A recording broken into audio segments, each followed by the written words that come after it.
the name is Carson, and I am a farmer. I'm a hearty fellow with a sturdy hoe ready to till up the land. Speaking of which, this here is my property. Brand spanking new property, I might add. Well, you know, new to me, that is. It ain't much, just a few acres of land off the shore of the White Rabbit Sea, which just so happens to be a British territory. They're selling it off cheap, trying to get as many farmers in as they can to feed the local populace, as well as crops for other needs. The only issue for myself, I spent the last of my money buying the land, and now I'm flat broke. I guess we had better get to work. Using my mediocre farming skills and experience, I would actually scout out a tiny little bit of fertile land to begin some of this farming on. To begin, we are going to start off with some rice. No, not to sell, you little silly Billy. This rice is going to be my own personal supply. It'll keep me fed as I start farming some proper crops to make money. Now that our field of rice is sown, we have the easy part of waiting on it to grow, and in the meantime we're going to start building a little bit of a shelter for ourselves. A tiny wooden canopy with a nice warm campfire. It ain't much, but it's the best we have for now. I'm thinking long-term a nice cozy cottage would be very nice. Although I'd say we're at least several days out from being able to build one. We have a lot more wood to collect, and for now we have a lot more rest to catch up on. Speaking of cozy though, I do want to say, for this series, I kind of want to go with a very cozy and calm feel, where we basically just create a great big farm and a farming simulator where we're growing all sorts of crops and making a lot of money. That's not to say that it's going to be absent of drama or suspense or danger, but I do want to give it that more comfy feeling most of the time. I hope that's cool with you. Speaking of comfy, I'm feeling the exact opposite this morning as I'm absolutely starving. Our rice is far from being ready to be harvested, so how about a little bit of fishing? These lands are rich with wildlife and plenty of wild food and vegetation, untouched and unsoiled by modern man's hand. And I gotta tell ya, it feels nice living off the land, away from the hustle and bustle of large towns with their horse carts and other loud things. So silent here.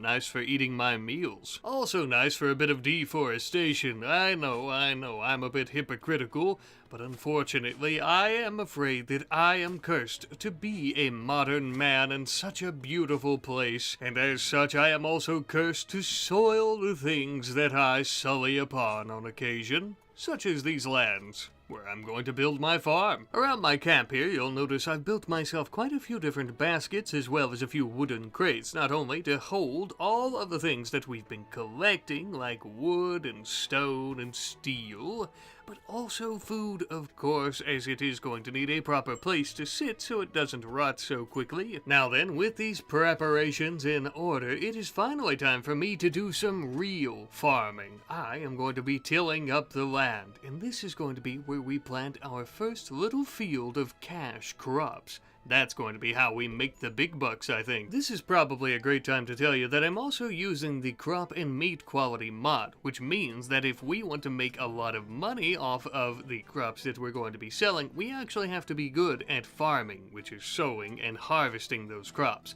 The same with meat. If we end up doing something of a ranch where we have a lot of different livestock that we're slaughtering, and we want to sell off the furs and the meats. So, this truly is a farming simulator because currently we're not all that great at farming, so we have a lot of improvements to make. But we would also have a wild gander coming to try to kill us, a great big angry goose. I would play some dramatic music here, but after bopping it on the head with our hoe a few times, we ended up knocking it out. You know, I really like fish and berries for dinner, but it's been a while since I had anything close to poultry. Now this is going to be a proper supper, one that is protein-packed and lean. Now then, it seems I've gotten my belly full. Time for some real farming work. Not only to practice my skill and to hone the craft of farming and sowing and so on and so forth, but this is our very first cash crop, as mentioned, and as you could probably guess, given our time period and what have you, this is tobacco. Now, with this little cash crop, there's two ways to go about selling it. We could sell it as whole leaves, which would be the easiest way to do it, especially once we get our farming skills honed, and it's actually great quality, or we could roll it into cigars and cigarettes and make an absolute fortune. Once we have enough, of course. Obviously, though, I don't want to just confine us to growing tobacco for money. I want to do many other different types of crops in the long run, but at the moment, these folks around here have such a burning desire to give themselves lung cancer, and they're willing to pay us to do it, so it seems like a good fit for a beginning. Now, with a proper setup of a farm and a garden for our own food, we need a proper latrine. I'm going to be building myself a little outhouse, as well as a nice little well, that way we can properly wash ourselves. Perhaps it's also worth keeping in mind, though, that we very well might be able to set up our own irrigation system at some point, which will make crops grow much faster. Uh-oh, what have we here? Our very first attacker? She appears to be a pirate. Unusual. I was expecting to get mauled by a bear long before we would see a pirate out this way. I suppose an explanation is in order. I don't know all that much about this merry band of marauders, except for the fact that they are led by an impid pirate queen that goes by the name of Miz. Said to be as beautiful as she is devious. Some call her the Black Widow. But it is a bit odd to see her folk out this way, as they normally operate several miles away, and not so far inland. Well, either way, it would seem that we have been blessed with an angry pirate wielding a pistol, so we're going to need to deal with her ourselves. We hadn't really considered this possibility, so we would rush as she was preparing her attack to build some traps of our own. A nice spike trap to hopefully catch one of her legs, as well as a pitfall trap to hopefully just catch her in general. The lonely pirate woman who's looking to put one of her pistol bullets straight through our noggin is coming right for us. I'm trying to lead her to the traps as best I can. I'm going to prep my hoe in case I need to hit her. Let's see if we can get her attention. Yes. We definitely, whoa, that was a close one. We definitely want her to be coming this way, because if she goes the other way, it probably won't work out for us. Go down here. Here we go. Oh, well, it's a hit at least. All right, jump out from behind the old latrine here, the outhouse. Yeah, there we go. I prefer not to kill her. I don't want to, oh well, there we go. And she's dead. I'm sorry about that, madam. You kind of started it. Her pistol will be quite handy for defending our property and thus our farm as a whole. She was a filthy, dirty pirate who was trying to kill us, but we're not the cruel type, the unfeeling type, so I think it would only be right to bury her. Also, mostly because we kind of don't want to see her corpse constantly at all times. So this is going to be the best way for us to, avoid that. Laura the pirate, hopefully your comrades didn't know that you were here, because that could be a bit of an issue. Although we are pretty small potatoes at the moment, pun intended, so I think we should still be able to stay kind of discreet for the time being. Even so, with one of their pirates missing. Perhaps they didn't even know that she had come here to rob us. Again, I'm not all that sure as to what she's doing here in the first place. Just don't really operate in this area, but whatever, I suppose. She's dead now, and we need to tend to ourselves because we only have a bruise from that entire thing. If one of those pistol balls, the bullet from that old smooth bore barrel would have hit us, it would have done much worse than a bruise. But thankfully that didn't happen. Alright, back to the farming. And back to the farming we would go. Except right now, which we're actually tearing down ancient structures, perhaps failed colonies in the area, or perhaps once flourishing civilizations. I don't know, but I plan on using these resources to build one of my own. As I was doing so, we ended up having a small squad of French troopers wandering through the area. Not a bother to me, nor did I mind. but let's hope that they don't get discovered in British territory. We could even get in trouble for harboring them if things are misconstrued. But with that little misunderstanding not happening, we should be A-OK, and A-OK to go about building our very own, as mentioned, cozy cottage. All made out of log, and the downstairs shall have a nice granite tile floor, quite beautiful to look at, and beautiful seeing it reflect the sunlight from the windows, as the upstairs, including my future bedroom, will have a beautiful cedar board flooring. And I must say it was so nice finally getting to sleep in a proper bed. Although we could use some nice quilted blankets and pillows. I suppose we'll need to start growing some cotton pretty soon. Even so, though, without the more luxurious items, it was much more comfortable than that wooden canopy. Now, I'm not much of a carpenter, but after a bit more constructing of some proper furniture, a nice big chimney, and this little cozy cottage house was beginning to feel like home. I also went to base the design of this cozy cottage cabin home on some real-life examples. I feel like I did pretty well for the most part. Probably a bit of refining that could be done, but I'm fairly happy with it. And I hope you guys like it too. Obviously though, we're not done there. We're going to be building ourselves something of a storage barn. That's the best way I could think to describe it because, well, I feel like it looks like a very rustic, old-timey barn, and we're basically storing items in there like food and resources instead of animals. So, again, though, it's not all just for show, as this is going to be an ample, perfect place to go about storing our building materials, as well as things like our tobacco once it's fully grown, keeping it away from the elements and keeping it from rotting. Speaking of our tobacco crop, that thunderstorm you may have seen a few days ago caused a forest fire that wiped out a tiny little bit.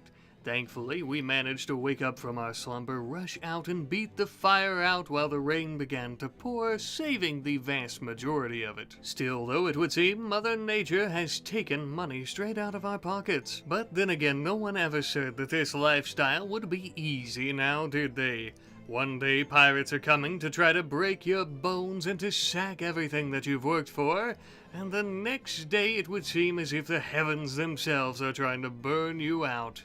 And yet, I continue to persist. I ended up moving our latrine outhouse just behind our cozy cottage. That way we don't have to trail off so far when we need to go tinkle in the middle of the night. And I also started building some packed dirt roads. I think this will be great for helping us maneuver around, as well as keeping vegetation from growing in between us and the barn. With all this new space, though, I also started tilling up a small little garden behind our home. This is going to be, at least for the time being, where we end up growing our cotton. Now, eventually we might end up selling this, but for now I have many a project that I need it for. Like some nice covers and pillow like I was talking about earlier. In the meantime, though, we finally get our first harvest of tobacco leaves. Now, all of these were poor quality because, again, I'm not much of a farmer. I'm still learning and quite inexperienced at this time. However, there is only one way to improve, and that is to try, keep on trying. And that's exactly what we began doing.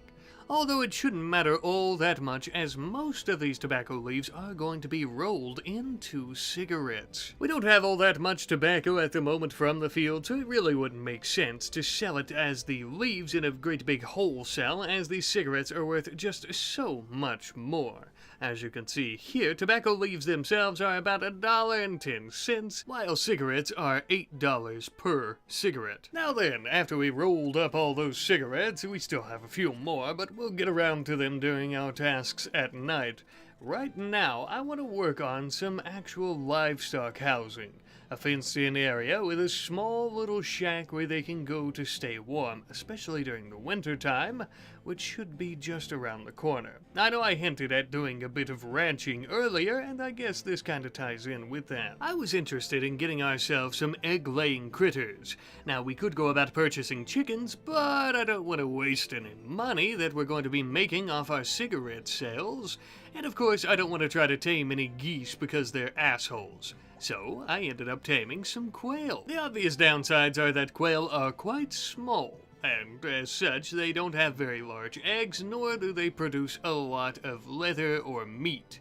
But the added benefit is that they don't require a lot of food, so we can have a lot of them at one time. Since we now actually need to worry about feeding some livestock, I'm also going to be planting plenty of hay grass around the pond that is just out in front of our farm. This is something I probably should have done earlier in preparation of getting animals, but you know me, I'm very spontaneous. Not only will it be great for feeding livestock, it'll also be great for weaving baskets and even some articles of clothing from time to time.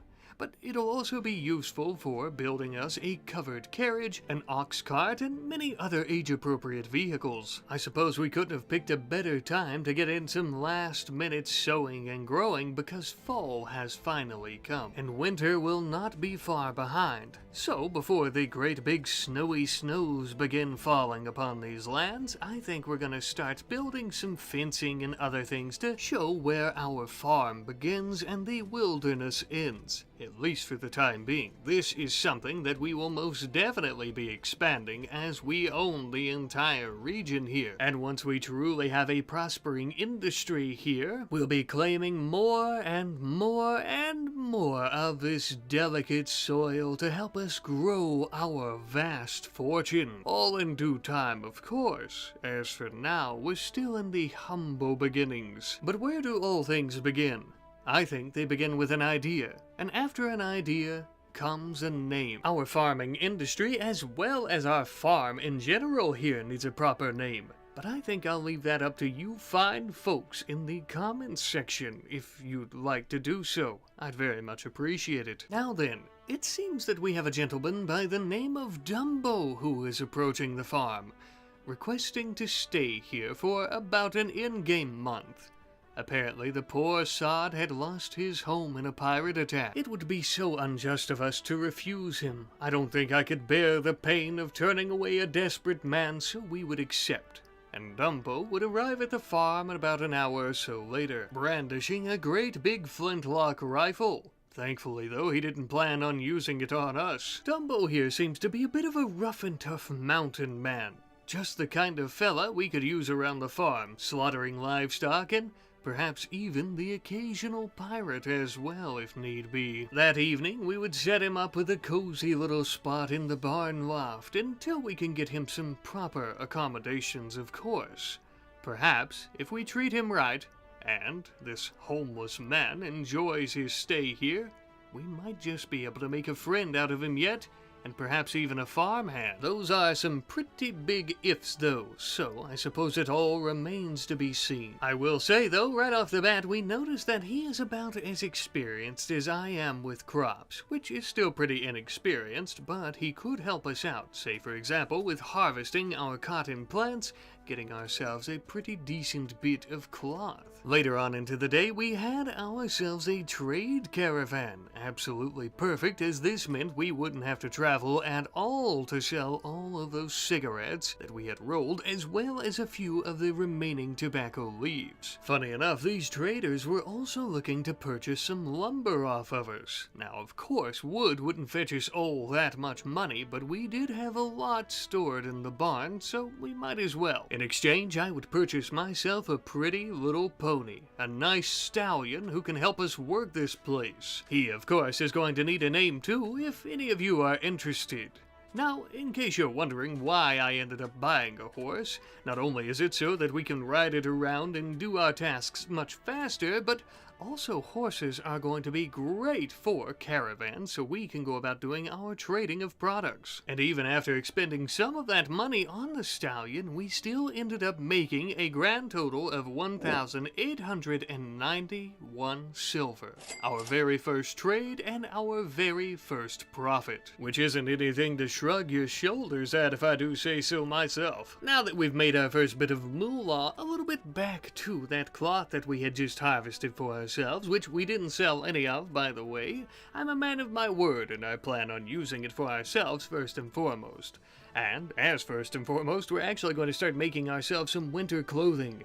A nice long coat for me. This should be plenty to protect me from the elements for the time being and to keep me warm, but eventually we may end up making ourselves some work boots and gloves as needed. As the days pass, though, and the temperatures begin dipping below freezing more and more, further further and further, I think it's only fair that we build Dumbo here something of a proper, humble abode. He can't be staying out in the barn all the time now. The man could freeze to death.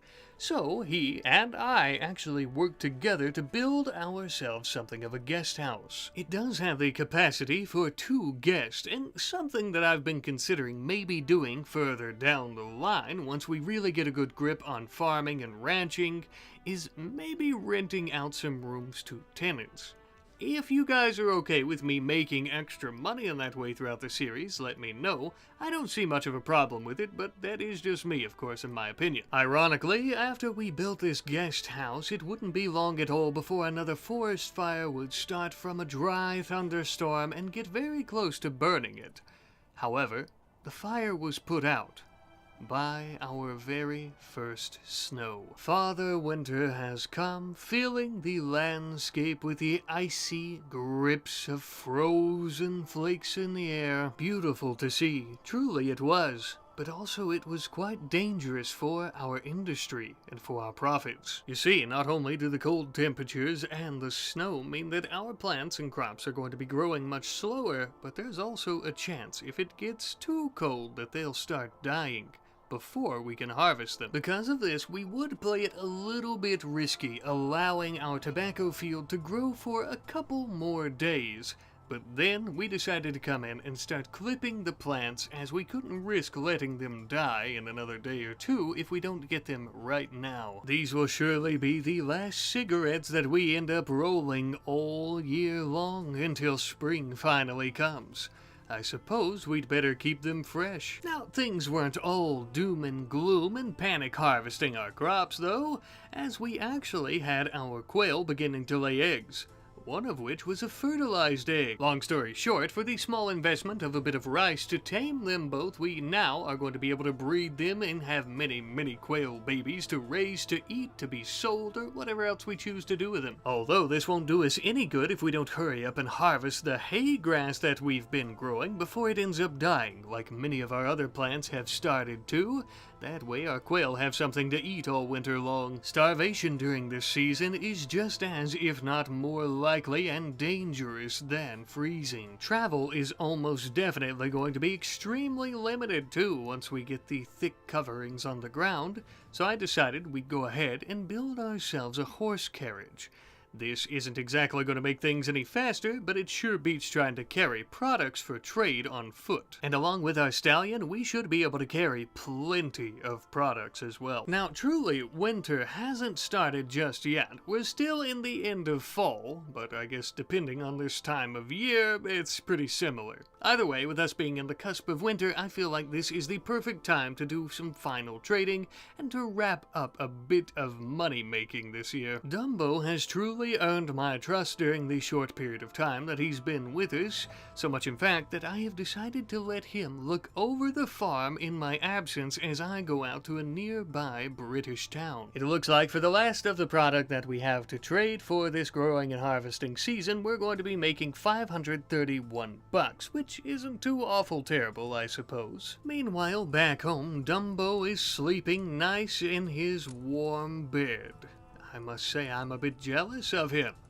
Unfortunately, though, little does he know, there is a dangerous predator approaching from the wilderness. She was none too subtle with her entrance, stomping branches and rushing through the woods. Then again, I don't think pirates are exactly known for their subtlety, now are they? Dumbo was quickly awoken by the sounds of the wolves howling that had spotted her, for even they were smart enough not to take on such a fierce woman. So our little eye patch compadre here appears to be wielding a blunderbuss. That's going to be a problem if we get too close, but as you can see, it looks like it has a pretty short range. It also appears that she is preparing before she attacks, which is going to be a big mistake on her part. Unfortunately, I have taken the carriage as well as the stallion with me on my trade mission.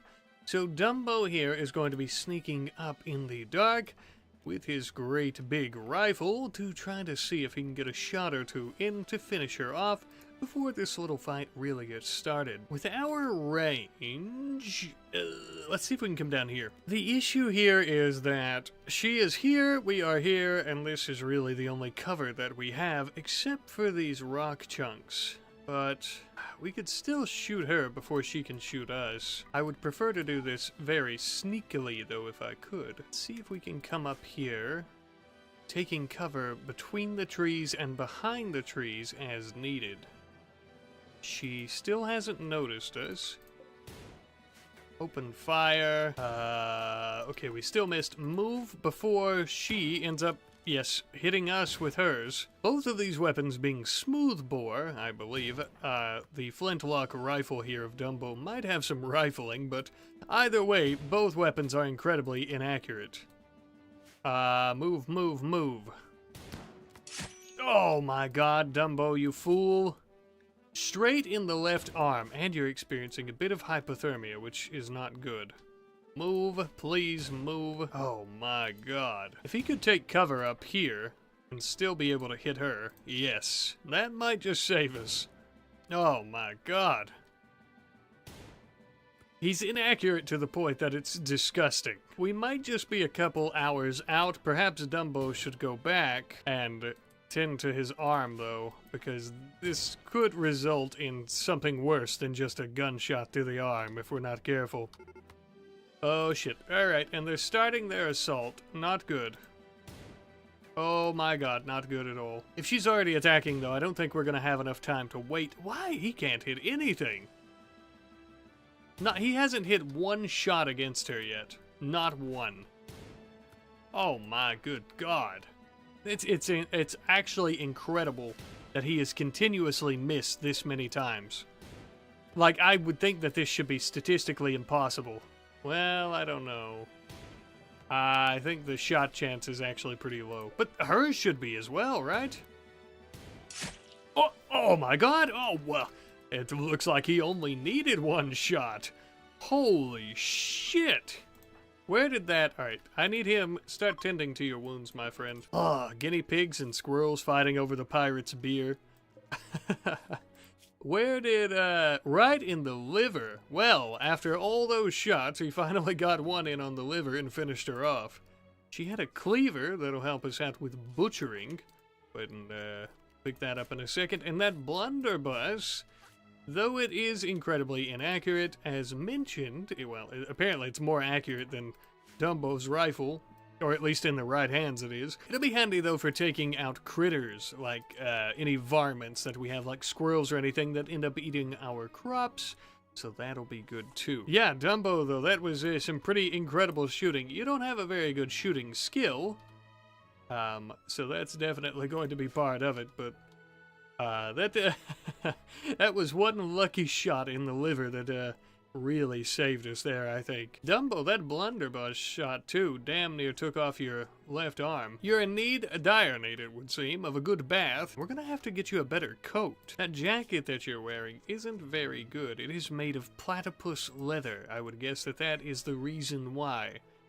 But with winter, today is actually the first day of winter. With winter finally here, we're gonna have to kind of lock in, get ourselves some very warm clothing, and just kind of bear through it until spring comes, where we can plant more crops, of course. Although, if our quail start having babies... Oh, look at this little varmint. Look at this little bastard up here eating our quail's hay, are you? You little bastard. We got a squirrel coming, too. Yeah, you better get out of here, you little freak. Don't hit the quail. See, look at these little varmints. I told you. Didn't I tell you? Look at them. I knew that they would come and try to eat our quail's food. Or our crops in general, little bastards. Get out of here, you. Bunch of little freaks. Look, they're down here eating a... Oh my god.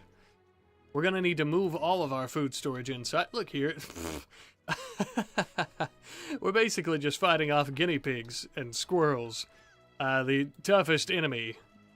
But on the bright side, if we kill them, now we can eat them, which is good. So I guess it draws them in and we get to eat them as food. A bit of a plus. Look at all the squirrels, though, just eating all of our crops. Now, I may have already mentioned it, but there is also the possibility of selling the crops that we've been growing, not just cash crops like our tobacco, but food, right? Like corn and stuff.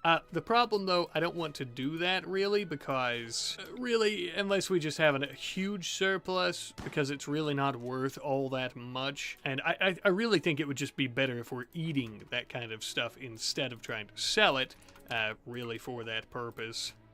I guess we'll continue hunting down some critters here, though, that have been eating our crop, and then we'll tend to our quail and whatnot, and Carson should be back in a few hours, I think, from the trade mission. And indeed I would.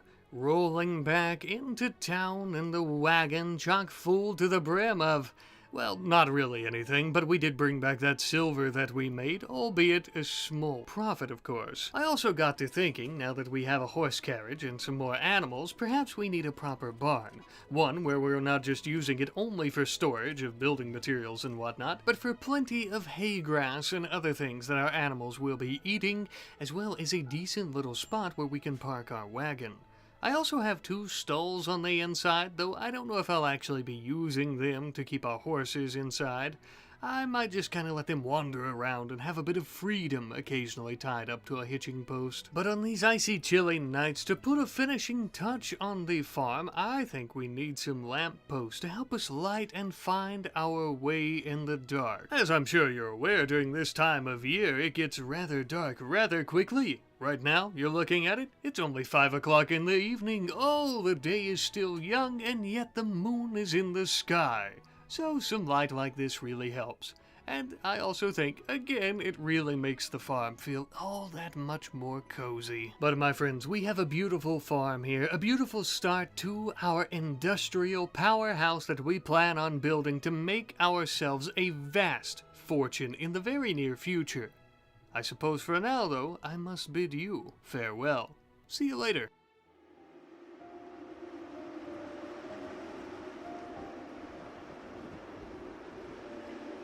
Ah, the icy sting of the whispering winds of winter. The only thing you can really do during this time of year is endure sitting, as our farmhand Dumbo here is, next to a warm hearth. Howdy there, traveler. The name is Carson, and I am the sole proprietor of the farm you'll find yourself on. But as you saw, we're currently right in the middle of winter, and thus in the middle of a blizzard. Not much farming going on at the moment, but soon spring will be here. Until then, though, I suppose you could join me as I continue prepping to survive what is left of this hellish blizzard by making myself some nice tall cloth boots, as well as some tall cloth gloves to keep all my digits attached to my body and not taken from me by frostbite. It is now thanks to these new articles of clothing that I will be quite comfortable in temperatures below freezing, within reason of course. Also made myself a rather dapper hat. Is it the warmest?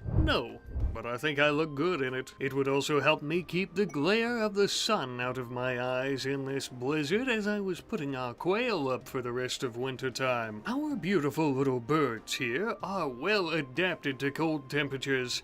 However, temperatures like these are not all that common, and we have to take our duty of keeping our livestock nice and warm very serious. Their survival is crucial for us making a profit on them, and if things get real bad, they might even ensure that we don't starve. Now then, it would seem that Dumbo here has decided to stay with us at the farm as a ranch hand / farm hand full time. He was just staying here temporarily as he had lost his home in a pirate attack, if I remember correctly, so there was the possibility he might end up going somewhere else. But I'm glad he decided to stay, as we could really use the help. And besides, old friend, I don't know how you'd find your way out of this storm anyhow. Now then, winter can be quite lonesome and even a bit boring. I suppose we should build ourselves some recreational items to keep our minds sharp and stop them from cannibalizing as we ride out the rest of this storm. I think a few games of chess should keep us entertained for an ample amount of time. I suppose if we're really feeling brave, we could also go out back and toss a few horseshoes. Just don't lick 'em though. 1, it's not very sanitary, and 2, I'm pretty sure your tongue will get stuck. You might be thinking to yourself, damn, this blizzard and this season really puts a wet rag on the fire of farming. Well, you would be right. However, even so, there are still quite a few things that we can do, at least from our ranching side of the farm. For you see, even during times like these, there are still quite a few wildlife that are in the area, and they're looking for food. Food that we could attempt to feed them, and in exchange they become our new livestock. With enough food and enough time, we would actually manage to tame ourselves a breeding pair of hares. The best part about hares is that they breed constantly, always making babies. Babies that could be sold or even used for some nice hearty lean stew. For the time being, since we really can't see where we're going to be able to build anyways because of the snow, we are going to be keeping them with the quail. But we wouldn't have to worry about that for too much longer, as spring is just around the corner and we are nearing the end of this frozen hell. However, just before spring we did do a few more things, such as taming some local wild horses. That way we, as well as any future farmhands that end up joining us, will have ample modes of transportation. We would also end up celebrating a nice holly jolly holiday that some of you might be quite familiar with. But as festivities came and went, as would the season, spring has finally begun. We're not exactly out of the woods yet. We still have to wait a few days before things finally start warming up a bit, and we can actually go about planting more crops. In the meantime, though, it would seem some of the pond has thawed out and we can do a little bit of fishing. Oh, it's a good thing, too. I've been craving meat for quite some time now. I was about to eat one of them damn tasty-looking quail. A couple days later, the ground has thawed, and I think we should be in the clear to go about sowing many of our fields once more.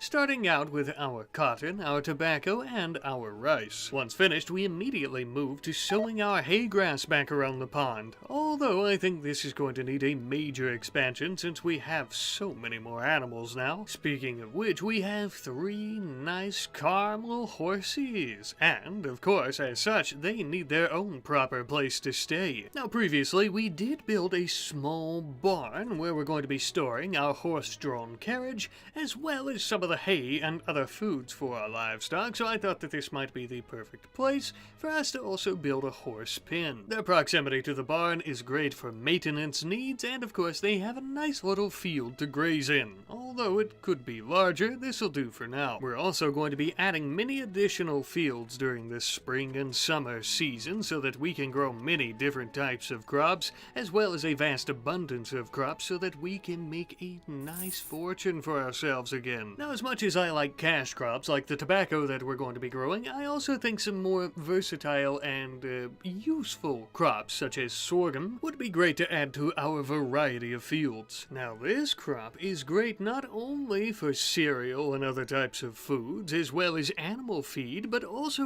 alcoholic beverages. A very versatile crop, if I do say so myself. Now, something interesting about these plants, though, is that they actually grow very tall, and they're also very dense growing plants, so if, say, for example, we were to plant some large fields around our farm, we could technically use them for cover. This might be something we do later on. I almost forgot to mention that our quail eggs ended up hatching during winter, so we have 2 new additional quail from those. And with these 2, we should be able to breed many more much faster as well. Recently, I asked you guys for this series as well if you would be okay with me renting out some places around the farm to some visitors or some drifters or people like that. And it seems like the vast majority of you are okay with that. So, we have added hospitality as well as the tenants mods to the mod list. And that's exactly what we're going to be working on today, as well as, of course, farming, because that is the name of the game. Even so, though, since we're talking about doing a little bit of tenancy with some of the fine folks of the region, I think we're going to start building a couple of cabins. I suppose we could call these bunkhouses. They're quite small, I suppose. They're only able to house up to 2 farmhands per little cabin, very much similar to the one that we had already built for Dumbo. They're not exactly sprawling mansions, but I think they'll have all the amenities and comforts of life that one would come to expect living out here on the range. You get a nice warm home, a nice soft bed, some books to read, and good company. Of course you have to earn it, maybe slaughter the hogs and dig some taters, but all in all, not too bad, I think. That being said, I think it's about darn time that we started living a modern life out here. We built ourselves a nice little post box and bulletin board. That's right, we are going to have our very own mailbox. I know, awful fancy, like I mentioned. What is this, the 1790s? Well, nevertheless, we are going to be able to place some advertisements for tenancy here if someone would like to come and stay on the farm with us for a decent little bit of cash. While we're waiting on the mail service to arrive so that we can place the advertisement, we're also going to be working on some proper docks out on the pond. This will make fishing much more effective and also, well, much more efficient. It also beats wading through icy cold, shallow waters and even mud. Ah, but as quick as a flash, the mailman has arrived. Hello there, Vadim. Hope to see you again soon, sweetie. We would darn near immediately hear back from a 19-year-old young impid man going by the name of Chef. He was ready to come here to stay with us for $90 per day. Of course, we would accept. He would arrive shortly thereafter at the farm. Now, you might be surprised to see that such a handsome young man would be willing to pay that much money just to stay here on the farm for a while. But honestly, offers like ours are quite a rarity. To have somewhere like this where he pays to stay and we feed and protect him, that is not something that many people offer. Jobs in this region are quite scarce as well, so if he really likes it here, perhaps he'll consider joining us full-time. He gets employment, a place to stay, food, everything one could ever hope for. But only time shall tell. Now, in the meantime, we started tilling up another field just above the pond, when out of nowhere, we had two impid tribespeople coming to attack us. Now, I don't mean to sound like an ignorant type of fella, but having an impid join us like this all out of the blue, and then a few days later, some impid tribespeople come looking for him, I don't know. But either way, we need to defend ourselves. So we do have these couple of impids coming. As we saw, they don't seem to be all that well equipped. We have Sai, who is wielding a sling. Definitely going to hurt, though, if it ends up hitting us. And then we have Zech, I believe. I'm not going to try to pronounce the whole name. Zechazog. I tried anyways. But they are wielding a short bow. Now, I wish, oh, how I wish it didn't have to come to blows, as we want nothing but peace and farming, but I'm afraid they are kind of tying our hands here. We're going to go ahead and have Dumbo equip his musket. And I, of course, am going to be wielding my pistol, and we shall meet them in the wilderness to finish the job. We'll do what we have to do. Chef, on the other hand, of course, being our guest, we're gonna let him sit this one out. Maybe he just kind of hides in the storage barn. I don't think he would be quite happy with having to kill people on his second or third day here. I believe he's been here for a couple of days. Let's get a move on. We are getting ready. Actually, let's move this way. These are impids. We have to keep that in mind because there we go. Look at that. We do have to keep that in mind because they could catch us on fire, is what I was going to say, but that doesn't seem like it's going to be the case. We're going to have to chase her out of our lands to ensure she doesn't come back. Although something tells me that might not be the last that we see of her. Nor her people, of course. Ah, young Sai. I wish you didn't have to come to this. We attempted to be friendly. Well, we didn't attack you, at least. You were the aggressor. I'm sorry about that, old girl, but it had to happen. Oh my god, another liver shot! Didn't, Dumbo had killed the one lady last time, and it was a liver shot as well. It's like he's just... Was it Dumbo that shot her there, though? Yes! Oh my god, it was Dumbo that shot her in the liver. This happened, the exact same thing happened to one of the pirates. Where are our corpses? Yeah, the exact same thing happened to this pirate that... yeah, He shot in the liver last time, too. That's crazy. He's a real sharpshooter for the old liver, eh? Oh, and look at our farm. I know. I'm always glazing the farm, and I love it so much, but look how beautiful this is. I think you can really see a good vision.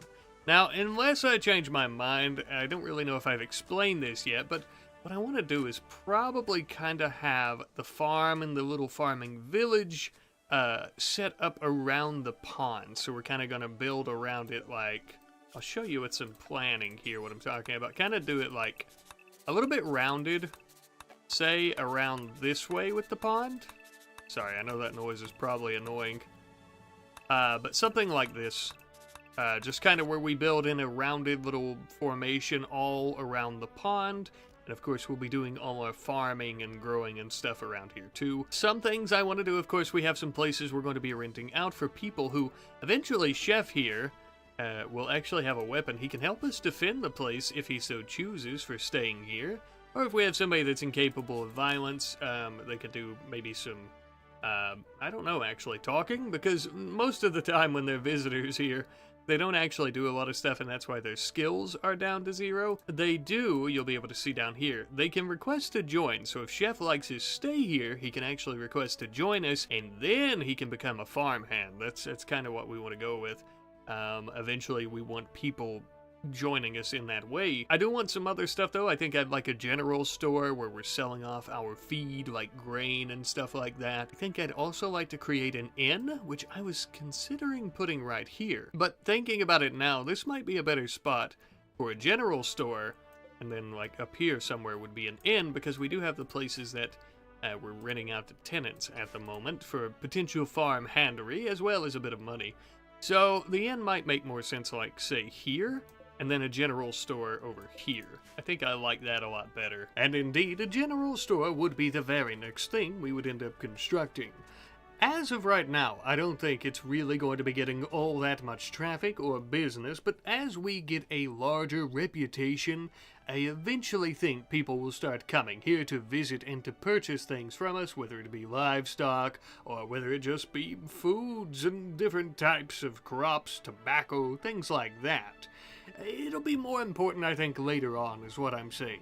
As for right now, I expect we'll still have to load up our horses and our carriage to do all of our trading in their towns and territories, but it's good to have it ready, I think, for now. But as if just to prove me wrong, we ended up having a British caravan arriving here at our farm to do trading in our territory. And of course, we would go about selling many a thing to them, such as our lumber. Now, we've been cutting down plenty of trees, we've also been growing tobacco, but our tobacco hasn't been ready for harvest yet, as we only recently sowed it not that long ago. So, they ended up buying our wood, as well as a few different types of leathers. Not exactly our specialty, but it would fetch us a fair price. So much, in fact, we would end up buying a couple of cows from them. I mean, are we even a proper farm/ranch if we don't have some cows? Yeah, I don't think so either. So these two will be perfect for us. And of course we can breed them together to have our own baby cows. We can sell off many a cow at a local stock sale. We can slaughter them and sell off their leather, eating their steak and beef for ourselves. The possibilities are, well, maybe not endless, but there's a lot of them. And as you can see, we fenced in a portion of the land around the pond so that they would have their own pasture to graze in, as well as a nice warm little loft. Now, sure, the smell of cow dung is strong in the air, but not so much that it bothers Dumbo on his morning swims in the pond. Now, as great as it would be for me to go ahead and start working on the inn, we have much more pressing issues, like the fact that we're still butchering wild animals outside, which isn't exactly sanitary or efficient. No, indeed, we need to build ourselves something of a butcher shop and or a slaughterhouse, which we're going to be building not too far away from the general store. I think it might be pretty cool to have some beef jerky or something in there, a nice little snack for our visitors, and something quick and easy for us to make. Although there's some other products we could make at our butcher shop that I think might do quite well and fetch us a good price as well, such as some taxidermy. We're going to be making one right now of a mounted buck's head. Since our store isn't open for business yet, and this is our first, I'm actually going to be putting it in my house.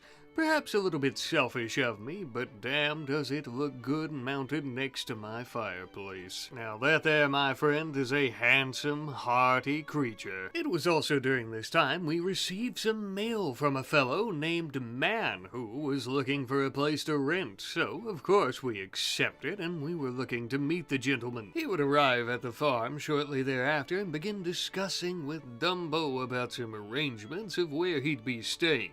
In case you're wondering, by the way, this brings our daily silver intake up to 160. Anywho, it would seem that Man here is a veteran of sorts, one that no doubt could assist us with protecting our farm at any moment's notice. He's even packing his own firepower. Well, it's a free territory, I reckon. Welcome aboard, friend. Oh, and we all of a sudden have a lot more quail. It looks like we've had a lot of fertile eggs hatch recently. I'm thinking we might try to sell some of them off. Also, I hadn't checked in on our rabbits in forever, and I couldn't understand why they hadn't had babies yet.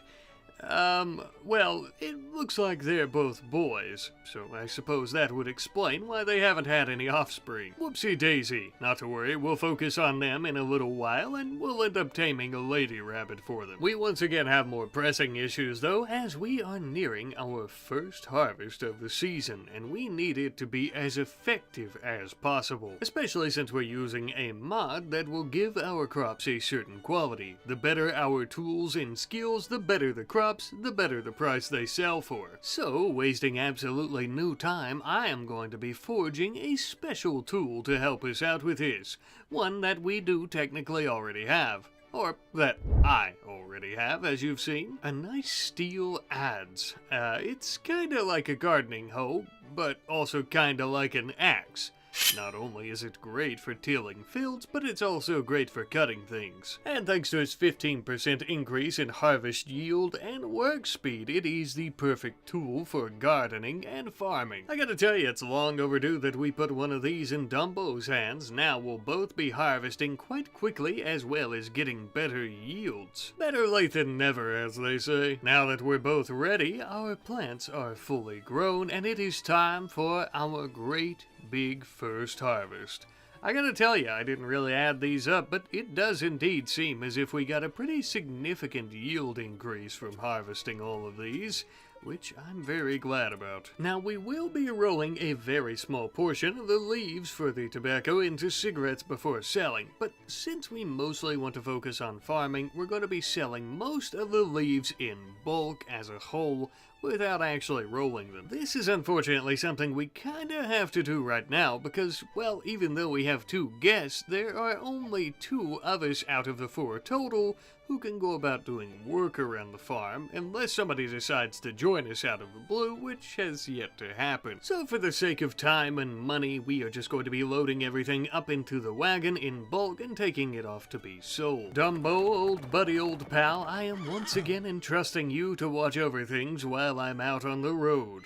I'm off to make us some money, and I will see you in a few days' time, my friend. Ah yes, before I forget, we're also going to be stuffing many of our quail into the carriage, too, to be sold. I don't expect to make a huge profit off of them, but some is better than none. And then off we would go, riding through the wilderness until after about a day and a half we finally arrived at the main dirt road. This actually reminds me, though, we should really start building our own road from the main one over to the farm. I definitely think it would help us out a lot with getting some traffic into our area. Now then, first things first, we are going to be selling off a lot of cloth that we had grown. We didn't do this last season as we had kept it for a few different projects, but I think we're growing enough now that we can make some money off of it. Next up, of course, was going to be our tobacco leaves and other products like cigarettes. All in all, we would end up making 1,878 silver in total. Except for the 78 that we would also make off the few quail we brought with us that I almost forgot to sell, which comes out to a grand total of 1,956 silver for our very first harvest of this year, which is pretty darn impressive, I think, and a major step up from last year. And we still haven't even had our first harvest of our sorghum yet. Incredible profits to come still yet before the next winter sets in. I'm sorry, do you hear something? Ah, would you look at that? It would seem that Man and Dumbo are using their shooting expertise and experience to teach our young chef here his way around a blunderbuss. Huh, what do you know? Maybe the kid could hit the broadside of a barn. Uh-oh. Looks like he's gonna need to as well. We've got some impid tribes people approaching from the north. I knew that they would be back. And even worse, it looks like they're starting to become accustomed with the local customs, i.e. firearms. Ah, what's that, Chef? Ah, is that right? The kid thought that this was a good time to tell us that they kinda sorta might be tracking him because he was part of the tribe and had a falling out with their chief. One in which he burned down half the village before fleeing. Yeah, kid. You think that's why they're here? Wait until Carson hears your little tale. He'll have your hide. Until then, though, suppose we had better prepare for what's to come. Alright, so this little impid murder squad is up here in the north, and we are going to be coming around the mountains here through the wilderness, and the idea is to come up here to this little rock formation, we can actually shoot at them with a decent bit of cover, hopefully. Slowly but surely we creep through the night to the wilderness and the wildlife. Oh, we had a muffalo self-tame. Interesting time for that to happen. Let's hope that they don't attack it, but they actually might. Alright, so let's try to sneak up on them here. Of course, Dumbo has the best most accurate weapon. I'm actually gonna go ahead and let them all fire at will. Dumbo and Man right behind him. Alright, so they're already coming for us. Alright, we just need to move. Chef, come this way. Dumbo, please. Yes, perfect timing. The problem is with the flintlock rifle, there's such a slow reload period, like a cooldown period after that. Oh, come on. If we could hit this lady here, we'd be in good shape. Let's try the blunderbuss up close and personal with Chef. Because he... Oh, there we go. We got a hit in. Whoa, my word. That is awful close. All right, Chef. Come on. Time to shine, baby. Yeah, there it is. Oh, my. Oh, I didn't even know it. We killed her. Chef, you... You are better than you seem with that blunderbuss. Especially to have a shooting skill of 3. I think with the blunderbuss, once you get... Oh my god, I bragged on him way too soon. I think once you get a little too close with the blunderbuss, it's very hard to miss. That's what I was going to say before Chef was easily knocked down. It's gonna be all up to Dumbo and Man from here on out. Let me see if I can bring Man down to... Oh, they've... No. They're trying to kidnap... Oh god, that's bad. No, that's even worse, man. Oh, good lord. I'm trying to stop them from Oh, shit. Oh, Chef. Oh, no. Oh, that's bad. Well, we killed this person. Man, are you okay? Oh, a few stabs and many a burn. You can't even tend to yourself, I forgot. Oh, that... Dang, dude. That really sucks. Chef. Oh, man. If they end up wanting a ransom for him, we'll definitely go after him. Although I don't know if that's going to be the case, given what he did. I kind of feel like they're going to execute him. That is so... Oh, we have plenty of silver. Please hold that. I don't care about anything else, but please hold that silver. Oh, man. And Man is not very happy. You know, I can't say I blame you after what you've been through. I feel awful, though. Poor Chef. Kidnapped. Dang. Oh, man. I want to send out a rescue party for him, but I don't know. You know, I mean, come on. He didn't tell us about it. It's kind of his fault. Can we be honest here? It is kind of his fault. I'm gonna tend to man. I don't even know if we have herbal medicine right now. We must have used all that we had up, which also sucks.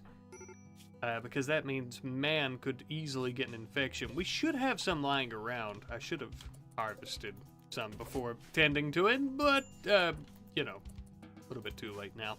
That's okay. We'll end up harvesting some, and I guess if he gets an infection, we'll end up tending to it. Oh man, we're getting a pretty bad fire, though. Dumbo, if you can, I would appreciate if you could just keep beating out these fires. Oh, we have a caravan with meeting with Carson's caravan. Huh? They do have medicine. I'll buy 2 medicine from them just in case. Yeah, okay, and then we're almost home too, which is fine. So I bought a couple things of medicine from them. That way, if in case man has an infection, we'll at least have some more modernized for the times medicine. Oh shit. I really hope that the rain comes soon. Just get this down here by the farm, buddy. Yeah, don't, oh no, don't let it get to our pheasants, please. I beg of you. Oh, thank God. Pull up, friend, pull up. We're gonna have to beat out this fire, and we're also gonna have to explain to the boss man here what happened to Chef and the whole conundrum. Can we put this fire out? Oh, this is getting, oh, thank God, the rain. Very close to the farm. Uh-oh, what happened?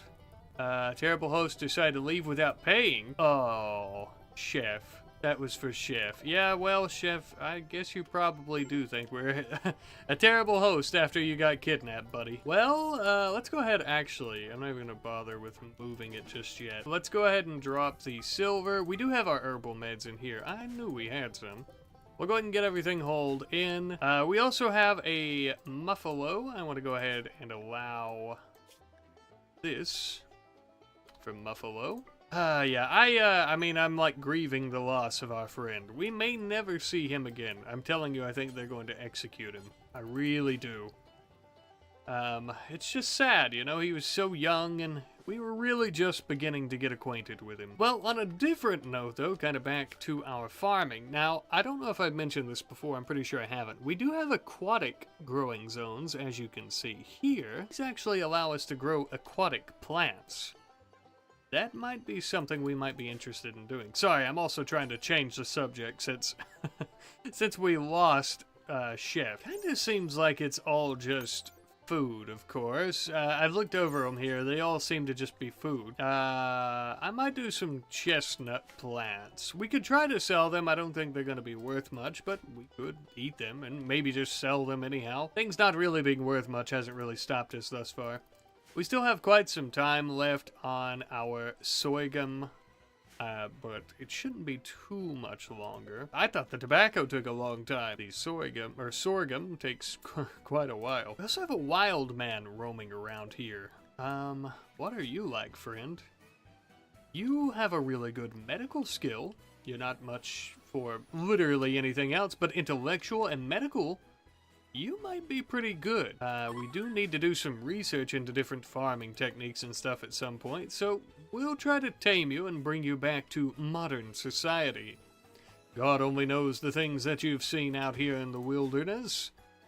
Similar to what our poor Chef will be seeing, I'm sure. We also weren't able to sell all of our quail to the Brits, so if we can't sell them as a whole critter, perhaps we can sell their leathers and other things. Might be the best way to go about this, I'd say. Alright, but we will tend to our animals and we'll start getting all of our things hauled in, including the money that we've made. And I guess we'll just cope with our loss. Not really much we can do at the moment, it would seem. And we'll also just sit around and hope that man here doesn't end up getting an infection. And in the meantime, I suppose we could work on a proper rabbit pen, as I had previously discussed a moment ago. And we would even manage to tame ourselves a female rabbit while we were doing this. Looks like it shouldn't be too awful long before we have a few babies to sell off. Technically, bunny rabbits don't even need a pen like this, but it kinda helps me for organizational purposes. Everything has a place and everything is in its place. Our farm has made a lot of progress today. We've built many additions onto it, and we've also really done quite well for ourselves financially this season thus far, which will be coming to a close within probably another week or so, I'd say. Then it'll be fall and winter once more, and we'll be building a lot of things and blah blah blah blah blah. All this to say, we really should give our farm as well as ourselves a proper name, don't you think? For our farm, we are going to be calling it Frontier Farms, and for ourselves, we're going to be calling our farming company Carson's Crops LLC. Very dapper, very professional, I think. But this name suggestion isn't from me, it's actually from our friend Kiteman Online. So thank you ever so much, and thank you to everyone who left name suggestions in the comment section down below. You guys are the best. We also have some animal names real quick. For our very first stallion that we had ever tamed, we are going to be naming him Trojan, as suggested by our friend Not Sure I Exist, and also that you pointed out, of course, we sold some lumber to go about getting the horse, and thus the name Trojan. Very fitting, and also very metaphorical, I suppose. I really like it. We ended up naming all the horses, with one being named Seabiscuit, the other being named Duke, and then our two foals were named Boxer and Glenn, all of which being great name suggestions from you fine folks. Always keep in mind, if you guys want to name any of the animals or anything throughout the series, whether it be a building, a person, just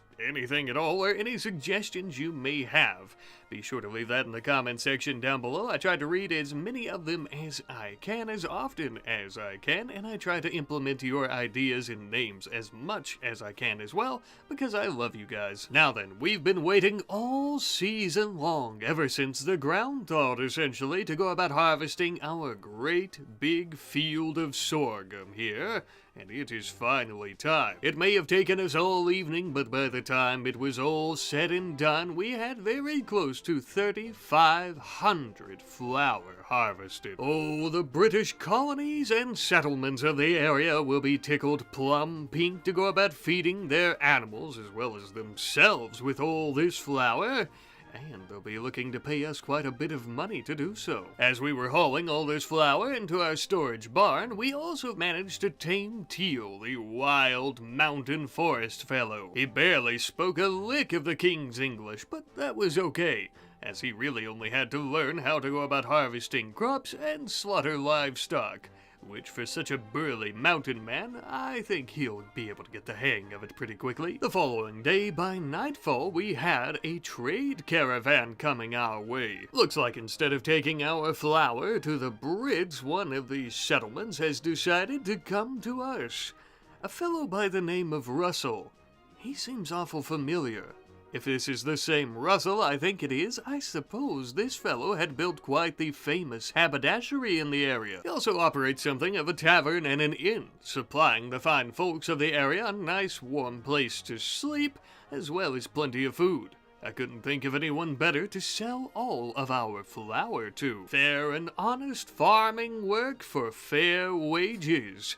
4,100 pieces of silver, to be specific. We would have made more off all that flour that we harvested, but we also spent about 400 buckaroos on purchasing ourselves a Rottweiler, who is also going to need a name. Now, I'm glad we got a Rottweiler, as we needed a working dog, one that isn't just pretty and cute, but one that, as you fine folks point out, can help us with clearing some of these varmints off of our property. The same varmints who have been eating our crops in the field before we can get to them. But with that, my friends, we have currently traded off all of the crops that we've grown and had in storage. Now, the season isn't totally over just yet. We still have about another week or so, I think. But I think that this is a good point to leave us at today. I want to thank you all for watching, and I will see you next time. Another gloomy afternoon here on the farm. Our garden out here on the frontier, in the middle of the wilderness. Howdy there, traveler. The name is Carson. Perhaps you already know me, but perhaps you don't. I am the owner and operator of this here frontier farm. My companions and myself have been tilling up these lands for quite some time now and making a pretty little profit off all the crops we've been growing, as well as the animals that we're ranching. Speaking of which, it would appear that we've had a few endangered animals wander into our region. The elusive wild dog from Africa. In this part of the world? How unusual. I wonder if they were part of some type of traveling zoo or something. Nevertheless, they are quite endangered and could use our help, and we could use the profits that we would make by breeding them and selling their offspring off to some of the locals, helping them repopulate and helping populate our coffers. Our farmhand Dumbo, being something of an animal whisperer himself, would go out into the bush with a bit of raw meat attempting to tame these wild critters.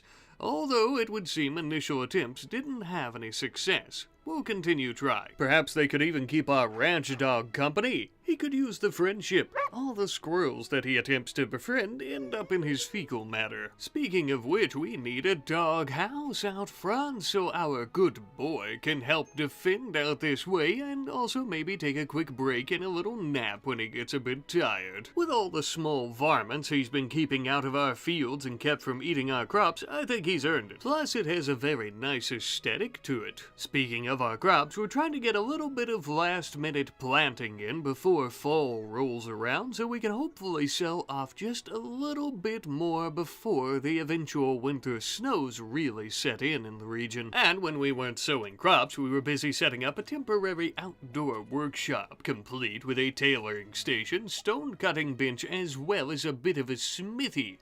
That way we can go about making clothing, making blocks for building, as well as all the farming tools that we could ever hope for. Just as well, we were getting a visit from the mailman, who was coming to drop off some of the rent that a few of our other farmhands had been paid. Thanks, Mr. Mailman. Speaking of which, one of our hands, going by the name of Teal, who was recently a wild man wandering around in the wilderness, who we ended up taming like a wild animal, is running around naked. And so, thus, I am making him some proper clothing. Ah, there we are, my friend, looking much better. And, best of all, your groin is no longer exposed to the elements. Whoa, do you know how to use that thing? How about we get you some shooting practice in, too? Never know when the next wave of impids or pirates might come to try to sack our farm and take all of our earnings. While Teal is practicing his aim with the old blunderbuss, myself and Dumbo are chopping down trees like mad men. We're actually going to be creating quite the stockpile for winter. Why are we doing that, you might ask? Well, the first and most obvious reason is for fuel of our fireplaces, our hearths, as well as our torches to keep us nice and snuggly warm. But the second is because I have quite a few building projects I'd like to work on. See, in wintertime, as you might have guessed, there is no growing or farming. And so we have to keep ourselves occupied, and I mean occupied with a purpose, not just drinking and eating and lying around all winter, although there's going to be plenty of that too, I'd say, with the upcoming holidays. Yes, indeed, it won't be long now as we're in the beginning of fall, and we are in quite the rush to get our last harvest out, make what last bit of money we can before the snow sets in, as well as just get everything prepped, really. With that being said, we are immediately going to start harvesting up our tobacco leaves as well as the cloth from our cotton plants.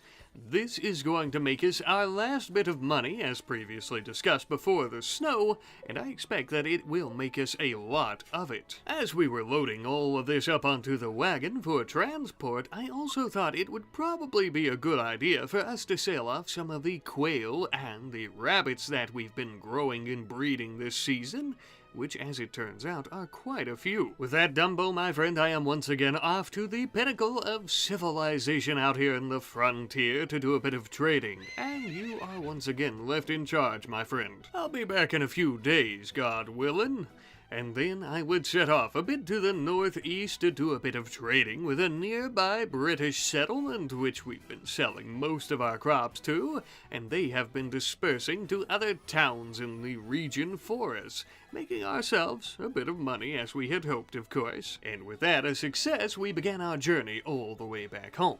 But in the meantime, in our absence, it would seem that Dumbo did finally manage to tame 2 of those wild African dogs. A breeding pair, no less. Absolutely perfect. We ended up building them some comfortable beds along with our farm-and Rottweiler in the barn. That way they can stay nice and warm this winter as well among the piles of hay that we're storing for all our critters. This will also give our canines a good chance to get to know what one another and maybe even help us domesticate those wild dogs a bit. Speaking of, our Rottweiler could really use a proper name, and we are going to be naming her Buster.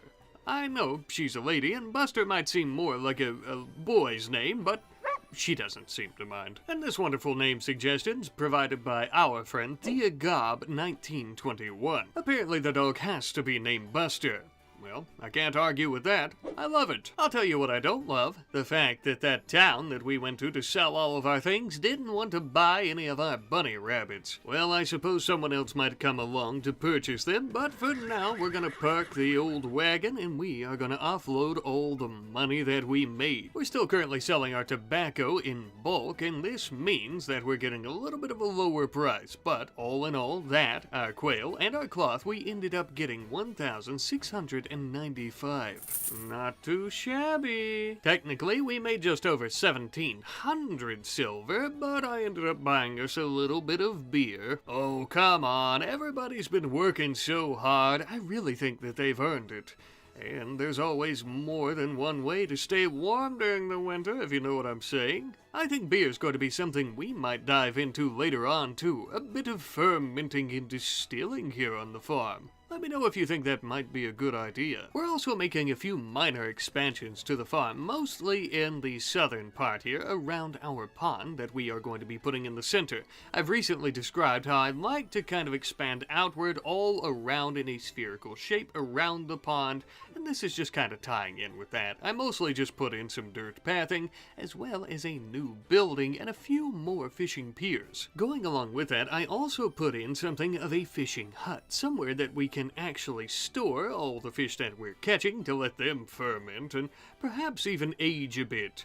Or spoil, if we don't cook them fast enough, I suppose. To help us out with our fishing efforts, I thought a nice little canoe/rowboat would do quite well out here on the pond. Could even help us out in a pinch. Say we're getting attacked on the farm from one side, and we hop in the rowboat and row over to the other.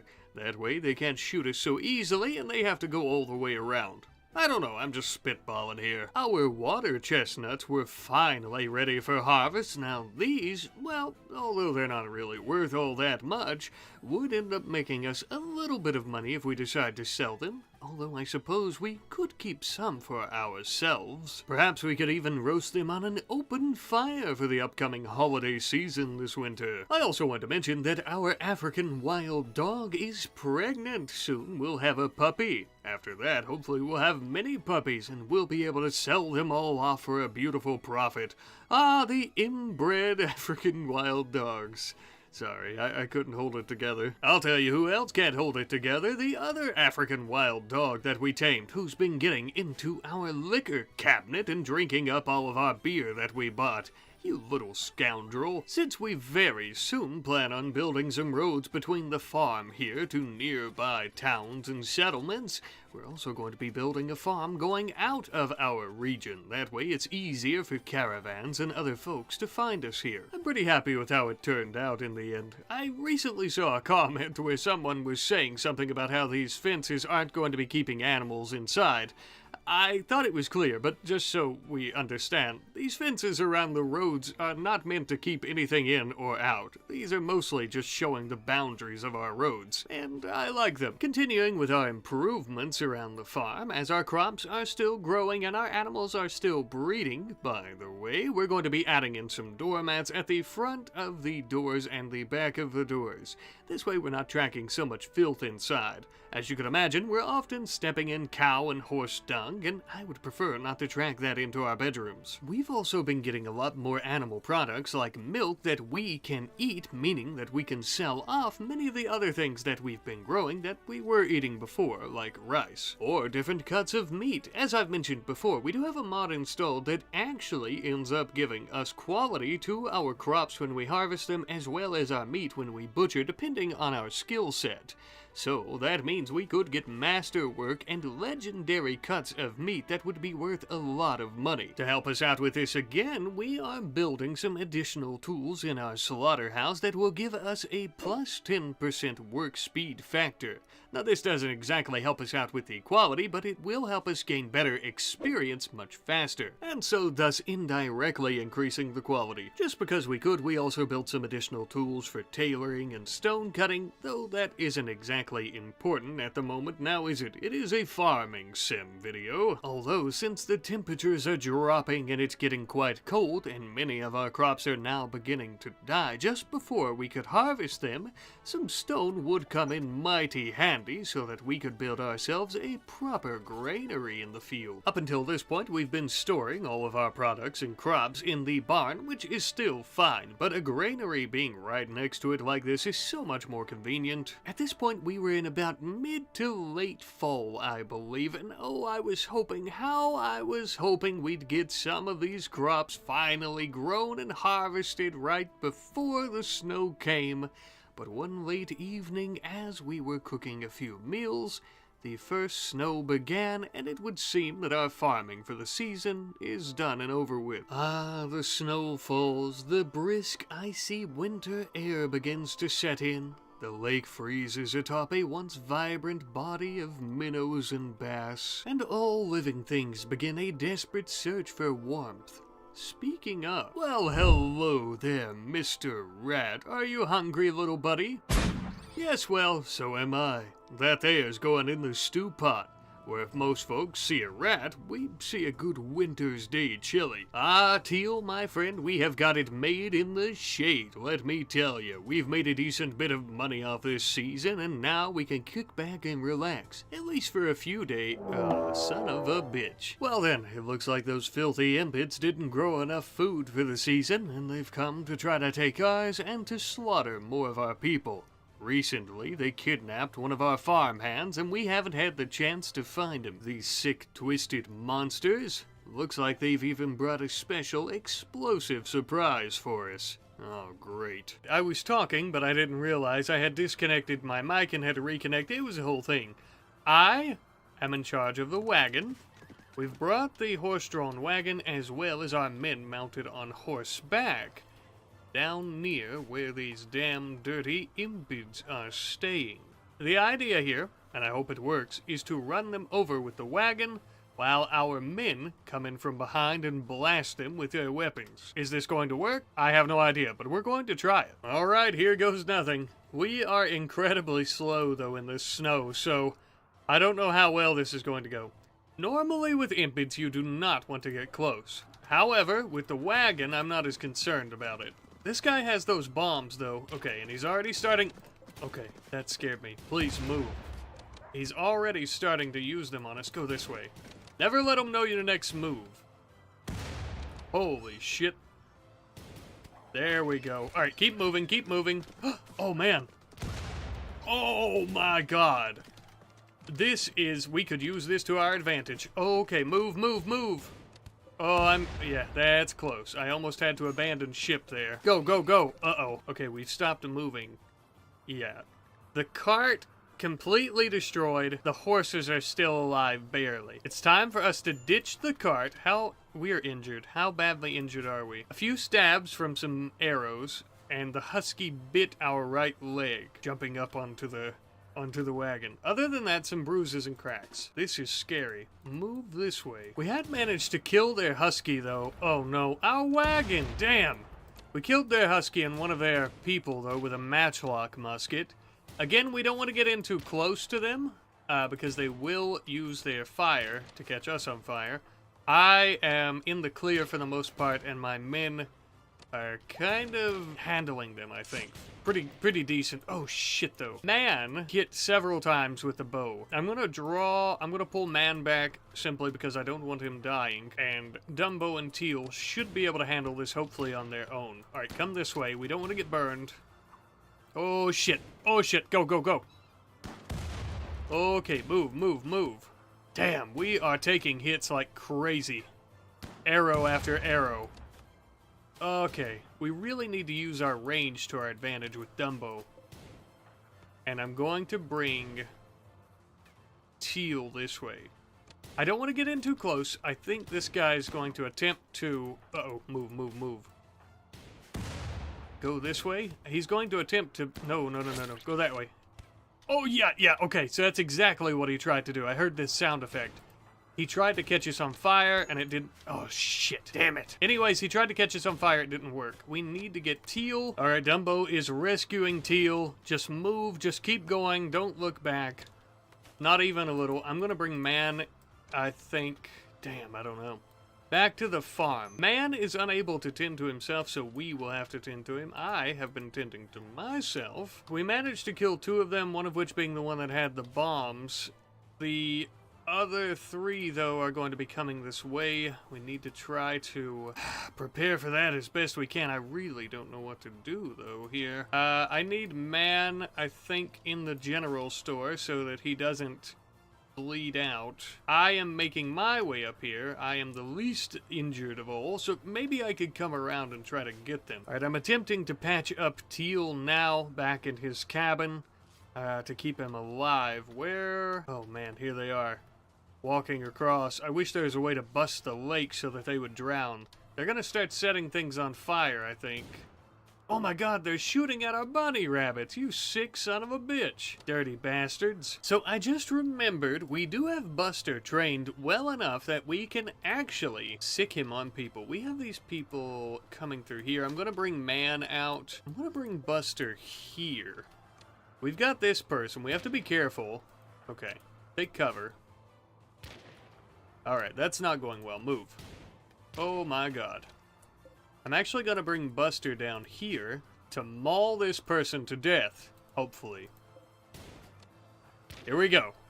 So it begins. There we go. Oh, yeah. Come on. Oh, Buster. Now that's a good boy. Whoa, excuse me. Firing arrows at my puppers. Not nice of you. Oh, all right. So I am over here. I'm going to come out behind the wood pile here. You know what? Buster could probably distract this person, too, while we blow their brains out, and bring Man with us, just in case. Here we go. Oh, come on, come on. Oh, we're losing rabbits. They're shooting our damn rabbits. Come on. There we go, thank God. Oh, and they're fleeing. Oh, shit. Mad alpacas? How many? A lot. 6 of them. Mad alpacas?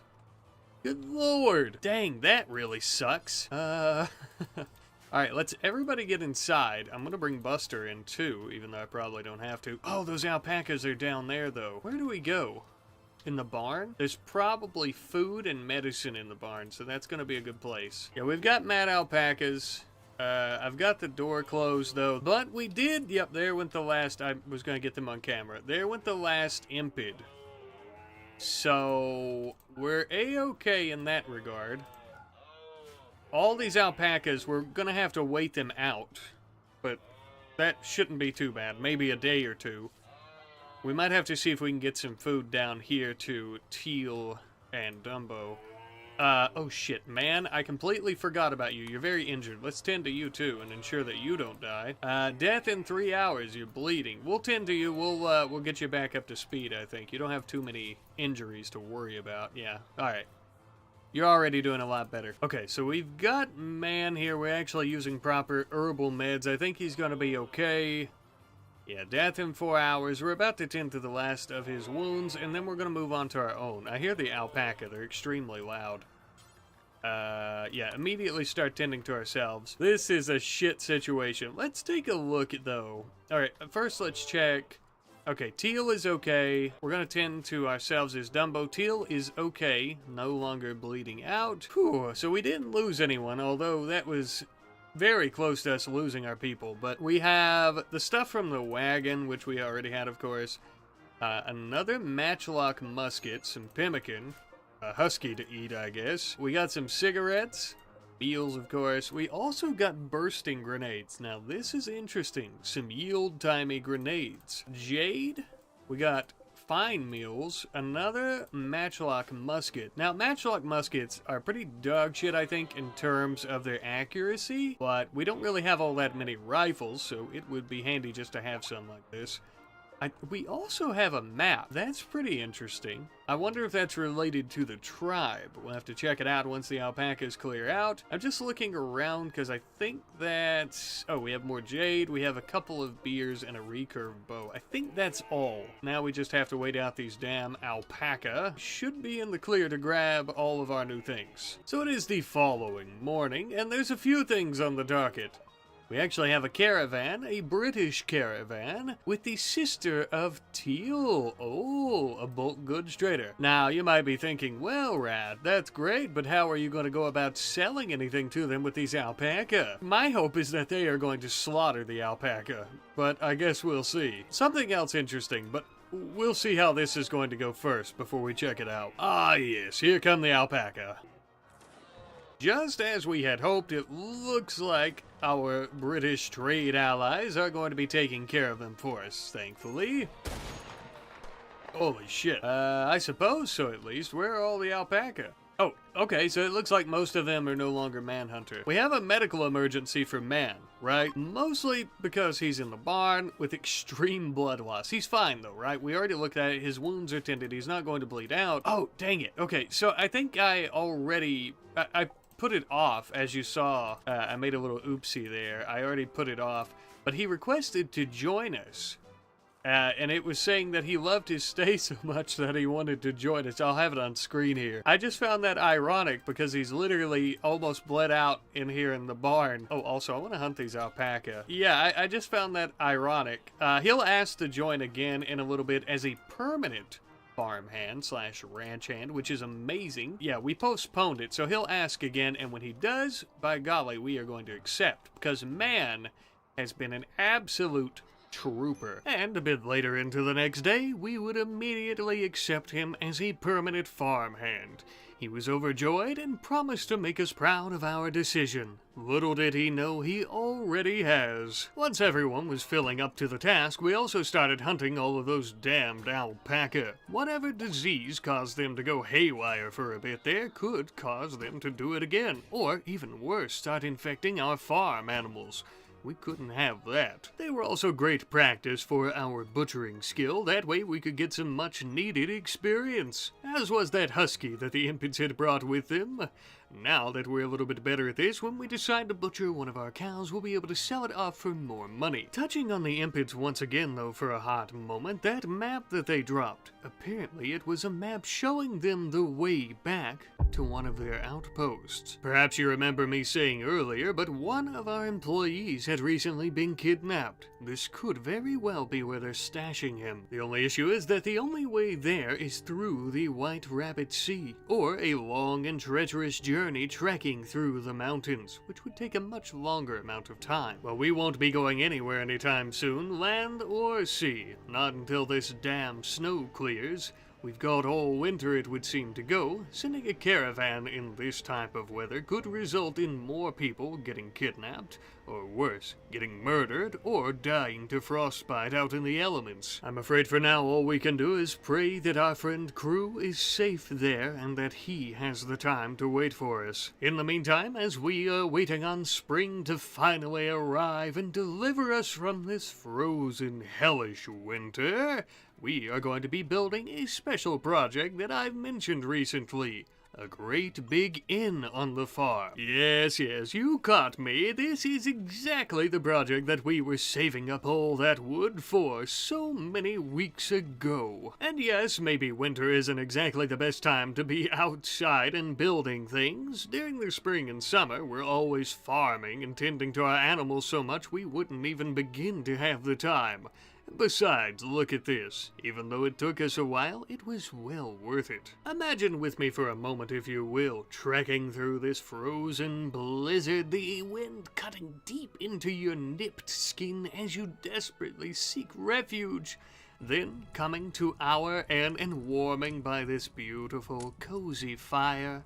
Heavenly, isn't it? But no respectable inn in this region would have a nice fire without some cozy beds to go along with it. So, upstairs we have 4 rooms, currently empty, but as you can see now, we are quickly filling up with some nice furniture. Now, I suppose it's quite obvious, but I'll say it anyway. We plan on renting these rooms out to, well, anybody, for whatever reason that they have business here on the farm. Perhaps we have someone coming from many towns over miles away looking to buy one of our top-tier horses or one of our heavy-set cows that could feed their village for a few weeks. Decisions like that take time, so we want them a place to stay that's nearby. Now, I get it, $20 might seem like a lot, especially in this day and age, but these are quality beds fitted with the softest quilting from the last few bits of cloth we harvested for the season. Cozy, warm, and homegrown. Well worth the price. Honestly, I think the inn is probably our most difficult project and our largest project to date. It is huge in comparison to our other buildings and took us absolutely forever to construct. But just like that, we now have another light source of income and a sanctuary for weary travelers and ramblers and traders. I also thought it could really use some finishing touches like mounted wild game. It really adds to the rustic cabin feeling and vibes that we have going on here. And I also think that I might start selling taxidermy out of our general store once we actually get somebody there to man it. We need a bit more manpower before that happens, unfortunately. And our friend Necromancer47 says that we should call our inn the Raving Goose, based on the original goose that first attacked Carson when he settled the farm here all that time ago. I completely agree, and I love the name. As for the suggestion about the taxidermied goose head, I don't think it's part of the mods, but I'll try to look again at some point, or maybe we'll find some type of alternative. I love the name, though, so thank you ever so much. While we've been busy the past few days building our inn, our African wild dogs had a puppy of their own. The first start of many, we hope. We also had our first merry band of visitors coming to the farm to stay in the inn. It looks like an unaffiliated group of settlers. Cold and weary from their travels, they jumped at the opportunity for a nice warm room for the evening as well as some of our homegrown food. And again, I'd like to reiterate, I don't really think we're going to be making all that much money off renting rooms and what have you like this, just like I don't think we'll be making that much money off our general store. Although, I do think that this is a good solution to supplementing our income in the winter, when we can't grow crops and we can't really do travel to go about doing trade. Fine folks like this are going to keep us financially afloat all year long. For good measure, I decided to start building some signs around the inn, as well as many of our other locations like the slaughterhouse, our general store, and even our stables. That way, everyone knows where they're going or where they should be going. Especially those newcomers who may just be finding us for the very first time. I also began to think that me and all of my farm hands all have our own personal washing tubs, but what about our guest? That settles it. We are also going to be constructing something of a small bathhouse. Nothing too fancy, we're not some type of luxury 5-star hotel right in the middle of a booming town. We are still simple farmers, but even so, we want everyone to be able to keep up with their personal hygiene. Our guests seem quite tickled about this, as they even decided to gift us 25 plasteel that they had in their possession as a gesture of goodwill for their stay, just before they ended up leaving.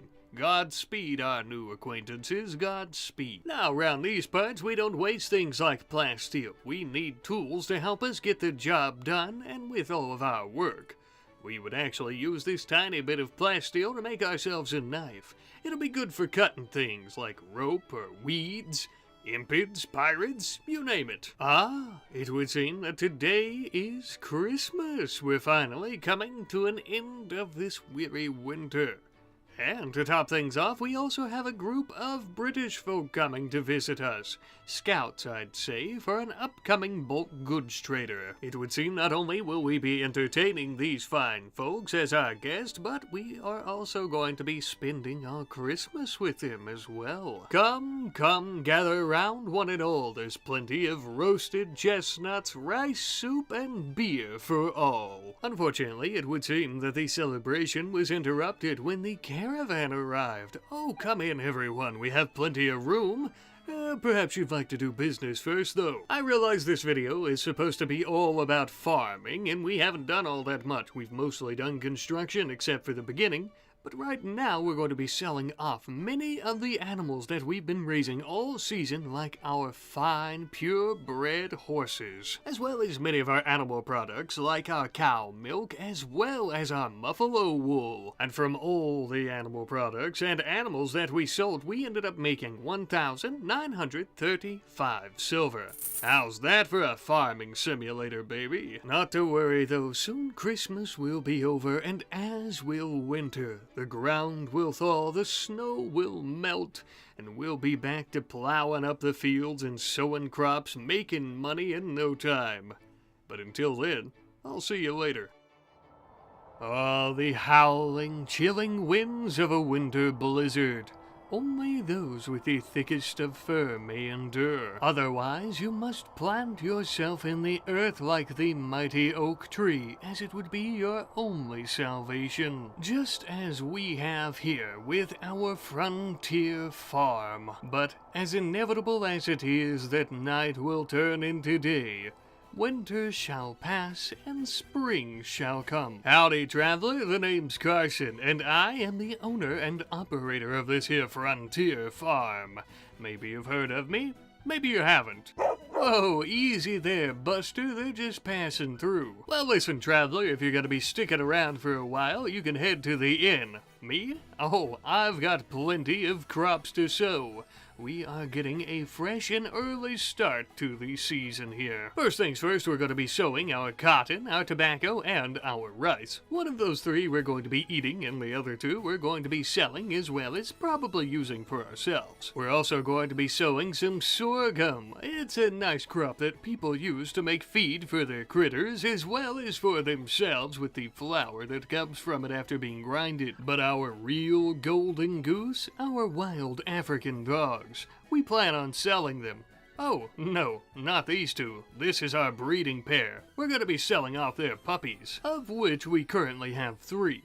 Now, if we can manage to hold off long enough until they're grown up, they can make us up to $750 per head. But they still got quite a bit of growing to do for now. And truth be told, as does our farm as a whole. We are going to be expanding just a bit below the inn that we've recently built where weary travelers have been staying, and we are going to be growing a few more crops in this area. Obviously, though, not only are we going to be growing more crops, but we are going to be growing new and different unique types of crops. We don't want to just be known for our tobacco, cotton, and sorghum, now do we? We are no one-trick pony. We love variety. Similar, though, to our sorghum in some capacity, this is a field of buckwheat plant. Now, when I said it was similar to our sorghum plant, that's because buckwheat will also be used for mass-producing animal feed and basic meals for local British towns and settlements of the area. However, the biggest difference between the two is that our buckwheat has the quality effect from the crop quality mod when harvested,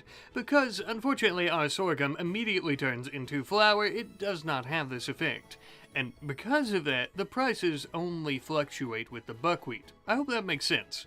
Allow me to show you. Basically, flour is always going to have a market value of about $1.90 per, because people don't really care about its quality, unfortunately. Worst case scenario for buckwheat, if we have a bumbling fool out there who doesn't know what they're doing, which we won't, we can only make up to about 44 cents per buckwheat plant. On the high end, the greatest quality buckwheat that we can harvest will be $4.40, which is extraordinary. Right now, the truth is going to be somewhere between awful and legendary, probably around about excellent and good, because we still have yet to hone our harvesting and planting skills that much, but we're getting there. All that being said, though, I think buckwheat is going to be an excellent addition onto all the crops that we grow this season. In the meantime, we have been raising quite a few rabbits throughout the winter months, and they are fed very well. As you can see, plump and fat and ready to be eaten, and sold off to the highest bidder at the local market, as well as a few of our cows. For this little trading mission, we're actually going to be sending out Teal, as I have much work to do on the farm, and I think he can handle it. We had received word that the southern settlement of Bobstown is in dire need of some livestock, and they'd be willing to pay a pretty penny for our bunnies and our cows, so that's exactly where we would head to. As we know, raising livestock and selling is basically a secondary income, with our main source of money coming from our crops. And so we only made about $795 off all the rabbits and cows that we sold, which, to be honest with you, I would think is pretty good. Teal would arrive back home sometime later, but who is this that he has along with him? This here is Tana. She's a little lass who ain't afraid to shovel cow dung. Now that's what I call great farmhand potential. She's familiar with this type of work. However, as you'll notice, she is no slave, nor would we ever use such labor, of course. However, you might be asking why or how we paid to hire her. Well, unfortunately, she was in an orphanage, and she had lost her ma and pa in some recent pirate attacks off the southern coast. A damn shame. But I doubt she wants to dredge up old sad tales. Let's cure our depression with a bit of work, shall we? I have the perfect idea. We'll take the young lass out on a hunting trip.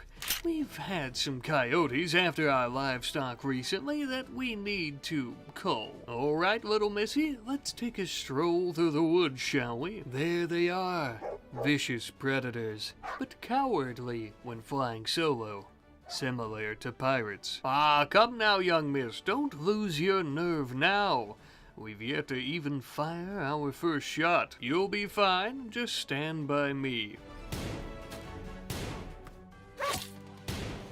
Well, look at you, kid. You're a natural. Now all we gotta do is track its blood trail. Alright. There. Between the trees. Just in that clearing. There, see? Not so big and bad after all. That was some mighty fine shooting. I didn't know you had it in you. Alright, let's get this one cleaned and gutted, and we'll take it back home for butchering. We can't let meat go to waste around these parts, regardless of that coyote stench. After that, it'll be time to finish up the rest of the pack. Now this is an extraordinary job that Teal and Tana are doing for us, and one that is quite crucial to us raising our livestock. But thankfully, they're also getting the help of our Rottweiler Buster and our wild dogs that we've been raising, who are also doing one hell of a job by keeping critters out of our fields that would eat our crops otherwise. Speaking of which, I think it's time that we add yet another crop to our repertoire and to our lineup that we're already growing. This time, we're going to be planting a great big field to the south of the pond in the middle of the farm. That way we can get plenty of water to these crops as quickly as possible, of course. It is here that we are going to be growing some psychoid. I know, a somewhat controversial plant, used for a few different mind-bending substances, but also many different medicinal items, and for our business it shall only be sold to the appropriate authorities to ensure its purpose is compliant with local laws, used to treat the sick and the unwell, not getting pirates and filthy vagabonds high in the forest somewhere. Of course though, with all of the new things that we're growing and creating, we need new storage buildings to, you guessed it, store them all. So we're going to be building a large barn next to our cow pen and our psychoid field to help us out with this a bit. However, unlike our other storage barns and buildings that we've built near our residential housing, this one is only going to be for things like buckwheat, psychoid plants, things like that. Not weapons and building materials, of course. We don't want to muddy the waters. And what I mean by that is, it'd be a shame to be looking for a rifle or a knife or something, and it's on the other side of town. Circling back a bit, recently we did build our inn, and it has been wildly successful, providing sanctuary to all weary travelers coming through the area, and of course making us some small profit side income in the process. However, our very first business idea and venture was our general store, which I still very much am interested in opening up. By the way, if you have any names for the general store, be sure to let me know in the comment section. Anyhow though, until now, we've yet to gain the manpower needed to have someone running the register for hours throughout the day. I do know a tiny little lass who is quite the hunter, but could really use a bit of an improvement in her social skills. Alright then, it's settled. Young Tana here will be manning our register in the store. We are officially open for business. For now, we're only going to be selling a few tiny things, such as packs of cigarettes from our tobacco that is grown right here on the farm. But I think we'll also start selling maybe some milk, some gourmet meals like homegrown pies, and things like that once we get an orchard going, and other different projects that we need to work on, of course. Perhaps even some of our quality wools from Buffalo, which we just tamed our second of, which is perfect because we now have a breeding pair. And as such, we're also going to be building the Buffalo their very own pen. Specifically, I want to be raising them, as mentioned, for their wool. I might also end up taming some alpaca and other woolly creatures. Milk is a nice byproduct that we can sell too. Would it really be farming in RimWorld though if we hadn't built a pen that we were raising buffalo in? No. I don't think so. I've been meaning to build a buffalo pen for quite some time, but I really didn't have a reason to get them out of the cow pen until we at least had 2 of them. I'm happy with how this turned out though. That being said, it is finally time for our very first harvest of our buckwheat this season. And along with that, our very first harvest of our tobacco and cotton plants as well. The only issue we currently face is how we plan on hauling all of these things to nearby towns to be sold. We had recently lost our horse-drawn carriage in an attack by the Impid tribes of this area, and so we are going to be replacing it with a nice big ox cart. Truth be told, other than the fact that they murdered our horses, those Impids kinda did us a favor, because an ox cart was something we were in dire need for, as the cargo capacity far exceeds that of a horse-drawn wagon, making the ox cart the ultimate farming and trading vehicle that we need. I will say, however, the only drawback is that ox are not near as fast as horses, so even though they are much more sturdy and can haul more, it takes a little bit longer to make it into town. Once again, I must say that I have forgotten in this episode to build a road from our farm to the local dirt road highway, but it's something that we're gonna do, I swear. Unless I forget. Anywho, though, our first harvest of crops would fetch us 4,262 buckaroos. Ooh, my word! That was plenty enough for us to make a great big profit, as well as go about purchasing ourselves some more modernized rifles that are much more accurate. But our trading wasn't done there, as we were going to be headed to a northern French town with many a people we had heard who were looking for work. You see, the war between the Brits and the French has recently ended. I know, again, they're still having a few territorial clashes and skirmishes on occasion, but there are many veterans of the war who need something to do. However, as we're headed back through the forest to the farm, in the meantime back home, Man and Dumbo were doing a bit of mining. Yes, I know, not exactly our strong suit, but that's okay. We don't plan on setting up any type of mining operation here. We just needed a little bit of steel ore for our own personal use. The reason for this is because Dumbo is going to be using this steel to make himself a little bit of armor. Nothing too fancy or complicated, just a bulletproof waistcoat and a nice steel helm. No, no, no, he's not going off to fight in some war himself. We have much more intimate plans. More on that in just a second, though, as it would appear Carson has arrived back home, and he brought someone along with him. After making all that money and purchasing a couple of new rifles, we still had enough money left over to hire a new farmhand. Sort of a farmhand. This is Ethan. He is our hired muscle. You see, similar to Man, he is a veteran. Except he fought for the French. No matter though, the war has ended and they both have retired from their military service. We paid him an awful pretty penny of our profit, so I hope he's still got a lot of fight left in him. But I'll tell you what, you cannot put a price tag on shooting experience. Or, I guess you can, because like I said, we paid a lot. Ah, looks like you two have already made each other's acquaintance. Just think, gentlemen, a few years ago you were probably firing lead at one another on a battlefield. And yet here you both are, helping us tend to and defend our farm, our business, and our home. Speaking of which, how about we check out those new rifles that we bought? Oh yeah, no more smoothbore. These are gonna be right on target, and they'll hit like a damn loaded carriage. Now then, back to kind of what we were discussing earlier and why Dumbo's going to have some armor on. We're going to be equipping some bursting grenades because these two are going to have themselves a bit of a rescue mission. In case you're new around these parts, last year, during an attack by the Impid Tribes people, one of our farm hands going by the name of Chef was kidnapped and taken across the White Rabbit Sea to one of their nearby outposts. And today, Dumbo and Ethan are going to be heading to the shoreline. They are going to be setting up camp there, cutting down trees, and building themselves a couple of rowboats. That's right, they're going to be making the long and treacherous journey, not on land, but by sea. Wouldn't it be easier to be on land, you might ask? Well, of course it would. But it would also be what the Impids are most likely expecting. This way, we can sneak up on them, continuing to have the element of surprise. And to be honest with you, I think that this path might even be faster than trying to trek through the mountains. Even so, though, it would still take an unbelievably long amount of time.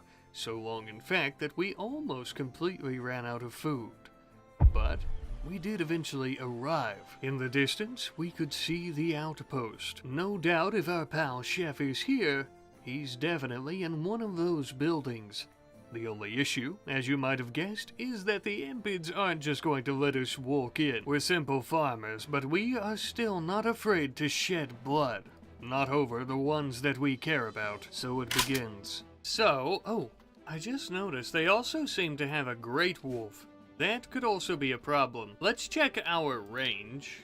So our range is actually really good. I honestly think it would be a good idea. I don't know, I'm so tempted to try to use grenades in close quarters. This person seems to have... Oh, alright, well, I think we've made our decision, gentlemen. Oh, if we could manage to hit her, that would be good. Oh, there we go! Oh, my word. Now we're talking. Where'd we hit? Kidney. I was expecting the liver from Dumbo, as he's quite the liver shooter. The great wolf to deal with. The other impetus went in here, though. I hear the wolf somewhere. Let's throw our grenades here and pop this open. Oh, whoa, I didn't even notice they're coming around the back. Oh, shoot. And we just threw grenades here, so that means we can't go that way. And they're going to be... Oh, no. She's going to... Okay, go. She's going to catch us. Oh, we almost blew ourselves up. We have some jade in here.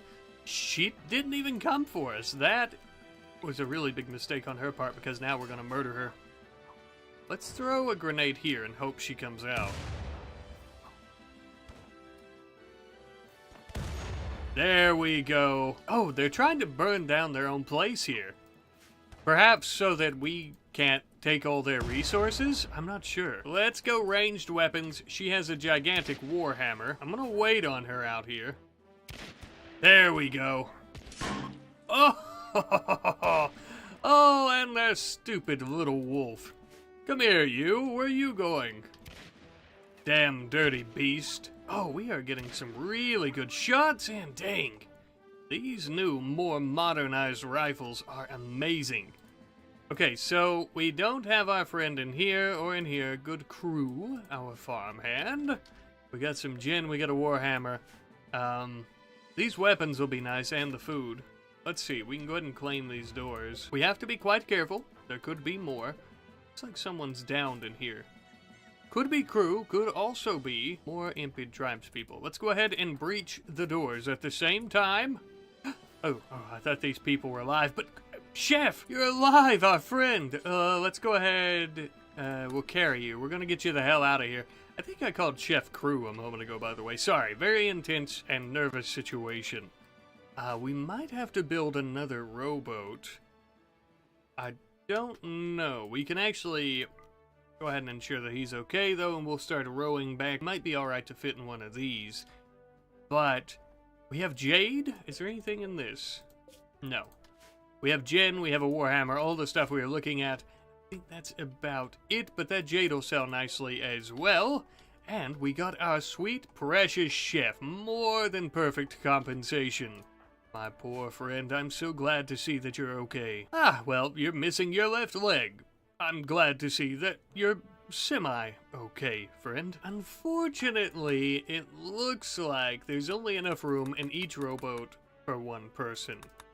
That means we're gonna have to build another. The problem with that, of course, is that our young chef here is currently down and out, and we'll have to wait for him to heal. That's not too big of a problem, except for the fact that we're going to have to camp now. I think we already claimed this. Let's go ahead and put Chef in here. We're going to have to give him a day or so to heal up. Luckily, the impids have already made camp for us, so we'll be able to stay here. If and so we choose, which we do, because it's really our only other option. The only issue is, we're definitely going to be facing down more impids, I would say, at least in the next few days. So, not only are we going to be camping out, but we're also going to need to start prepping, getting rid of these corpses and cleaning this place up until Chef is ready to actually leave, or is actually capable of leaving, I should say. But since we're going to be here for a while, with impending raids coming from the tribal impids, we do need to make sure that we're ready. First and foremost, we're going to be collecting plenty of wood to build ourselves some comfortable furniture, as well as proper storage facilities. After this, we'll start working on defenses. As for right now, though, we need to make sure all of our food and other items are secured safely, because starvation could get us just as easily as any attack. Speaking of which, part of the reason that we couldn't do this mission during the fall or winter seasons is because of the lack of food and wildlife. As you see here, we're able to collect some apples as well as other things to eat, all thanks to the time of year. But as all three of our heroes begin to rest just before awakening in the morning to build their defenses around this little temporary base, meanwhile, back at the farm, we are going to be attending to our farming duties. Our work is truly never done. With fall just around the corner, we are finally getting in our second harvest of our buckwheat fields, getting ourselves a lot of quality buckwheat, I might add, as well as harvesting up all of our flour, which took an incredibly long amount of time, seeing how I'm the only one who is capable of doing this task with our friends away on their rescue mission, but nevertheless we got it done. A day or so later, we ended up having a British bulk goods trader arriving at the farm. Perfect timing, I might add, as we had been growing and birthing many a rabbit and quail that they would purchase, as well, of course, as our buckwheat, our normal wheat, and even some of our water chestnuts. Last but not least, we also sold off many of our textiles, like our cloth and our buffalo wool, all adding up to a great big profit of 6,054 buckaroos. Hot damn, somebody stop me. Don't actually stop me though, because with these profits we would also buy 3, yes count 'em, 3 beagles from the Brits. The perfect farmstead dog, as well as the perfect hunting dogs. They'd be good for helping us track down more coyotes or other predators if the need arises. Of course, though, they are going to need names. If you fine folks wouldn't mind providing me with some suggestions in the comment section, I'd very much appreciate it. Checking back in on our heroes, it would seem that Chef is finally back up on his, I was going to say feet, but I suppose foot is a better word. Yes, dear friend, remove your chains. You are finally free. I'm just sorry we took so damn long. Not only was Chef a free and rescued man, but he was a free and rescued man who was looking to fight off those who had put him in bondage. His old tribe, his old kin, now his enemies. Well, brother, you couldn't have picked a better time, it would seem. Yep. We knew they'd come eventually. Time to put them in the ground. The impids are on their way here, but, we've already built some defenses. We just need to be very careful. I have pitfall traps and I also have spike traps, and I'm really hoping that they end up falling into them. We have to be careful though, because a few of them do have muskets, and they also, of course, have flame bows. I think I'm gonna get Chef back here, and I want to pull us back here. Now we're talking. Come on. I don't want Chef to get hit, though. We gotta be careful. I'm actually gonna swap over to grenades. I feel like they're... Oh, they're right there. Can I might be able to chuck a grenade up here at this one. Oh, yeah! Oh! Dang! They're already fleeing. Oh, we almost got caught on fire, though. Oh, Dumbo's pretty injured. Chef, Dumbo, get inside. No, come this way, please. Thing get inside as well. We gotta be careful here. This could be very bad. This person is fleeing. Let's open fire. Come on. Yeah. Oh, mama. Did we kill them all? No. There's still one over here getting away, but that's alright. And then we have this one here who is injured. Ow! Oh, you're pretty good at most things. But if we do that, we're gonna have to build another rowboat and wait for longer. I don't know, is it worth keeping you?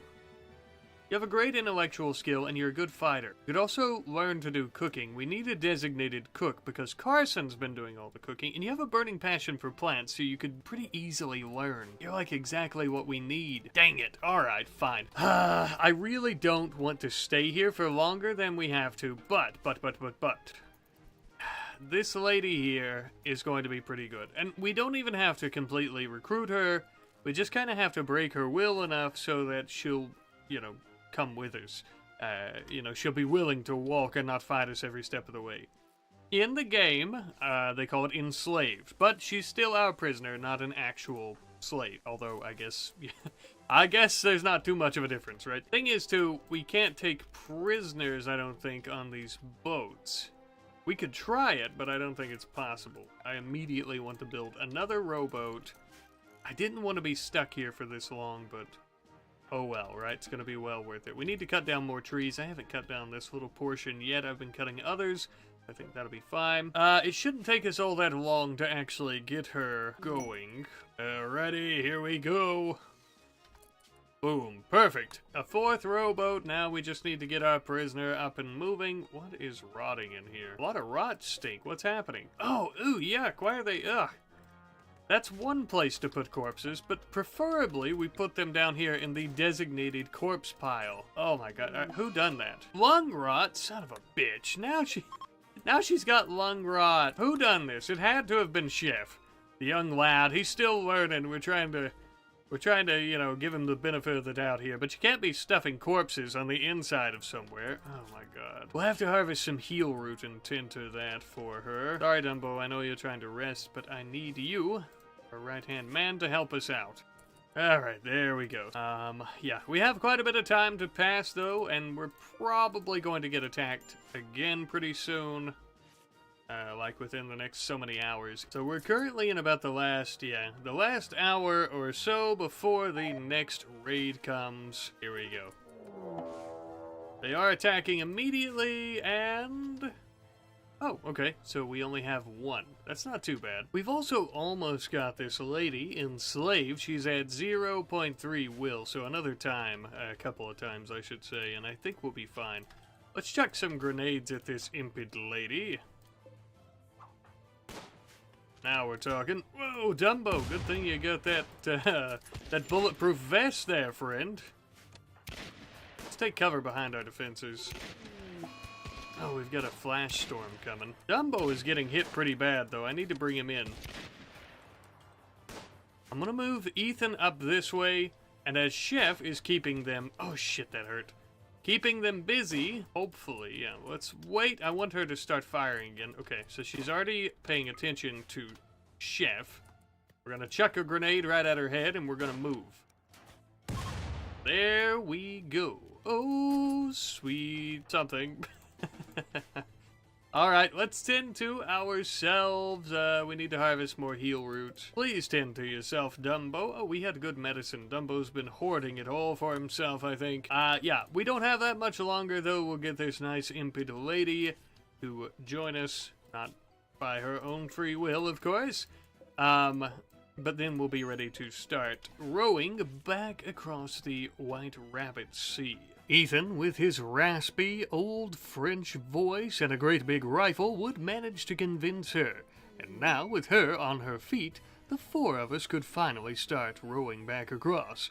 However, before we go, we've really shaped this place up quite nicely. It would be a massive shame if the impids were to come back and to use it against us once more. So, we're going to be blowing it to smithereens and burning it down to the ground. Sure, it would have been much more efficient to deconstruct it all and to try to take the resources back to the farm, but to be honest with you, that's a lot of work and we've been here for far too long anyhow. Plus, I don't think we have that much room on our rowboats. Goodbye, shitty impid village. It was nice staying here for a while and killing all of your attacking tribespeople, but alas, we must bid you farewell. And so we did, starting to row back across the White Rabbit Sea just as we had detailed, which takes an incredibly long amount of time. What should we talk about? I know. While our heroes are rowing across the sea, perhaps I could interest you fine folks in some of the wonderful artworks created by our good friend King. Made in their, now what I would call iconic rat style, I guess you could say. Up first here, as you can see, we actually have Carson and Dumbo. I love that Carson is very happy-go-lucky looking, and Dumbo, of course, being a bit more brash and hardened, I guess you could say. And we also have some wonderful art of Man and Teal, with Man having that sort of posh and pride, I guess, to him and his outfit and his uniform, and Teal being a bit of a wild-looking, scrappy fellow, expressing his background of kind of being a wild man.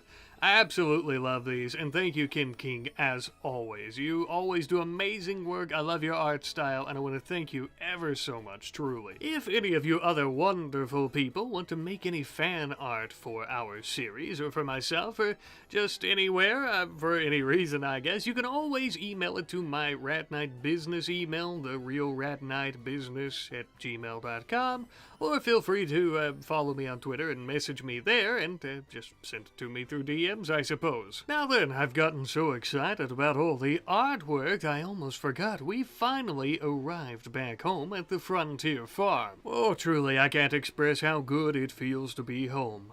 All of us being home, I might add. We immediately unloaded all the junk from our pockets and our backpacks, and with that, we can finally relax a bit. Chef, my friend, finally, I must say to you, welcome home.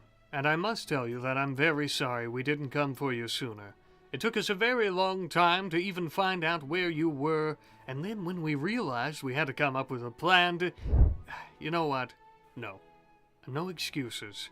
I'm sorry, and it won't happen again, my friend. Alright, enough of the sappy stuff. How's about you and me warm up by the fire, get drunk on gin, and play a few games of chess, just like the old days. It's going to take some time before our stoic tribal lady here ends up joining us as a proper farmhand, which is fine, because while we're attempting to recruit her, we also need her in a safe place so that we can tend to that lung rot that she caught, which she seems to be doing a bit better from. Here's hoping she doesn't die. We would also finally have our first harvest of our psychoid plant. I'm very glad that we're all back home because this made the process of harvesting and collecting it all that much easier. We had also received word from an approaching Prussian bulk goods trader who would end up arriving a couple days later. perfect, as we need to sell all of our product off before fall arrives. We would end up selling them quite a few different things though, including some foals and even a few of our calves. And finally some of our wild dog puppies. It's about damn time because these little bastards have been chewing on everything. All in all, for this little trade-off, we would end up making 3,683 buckaroos. Man, we are swimming in the cash this season, our most profitable yet. Hopefully with many more to come. Now, speaking on our wild dogs, you fine folks in the last episode had left many a comment with name suggestions. And we are going to be going with the names of Moonshine and Jen. These wonderful names are provided by our good friend Majamek. They didn't exactly specify a reason, but personally, I love them because, well, they're cool, but also because they really symbolize the distilling that we're going to be doing in the very near future here on the farm. Speaking of which, with fall quickly approaching, that might be something that we do very soon. But my friends, that will be next time. Until then, I'll see you later. Ah, can you feel it? That fresh spring air? The birds chirping, the cows mooing. Is that... oh, animal dung.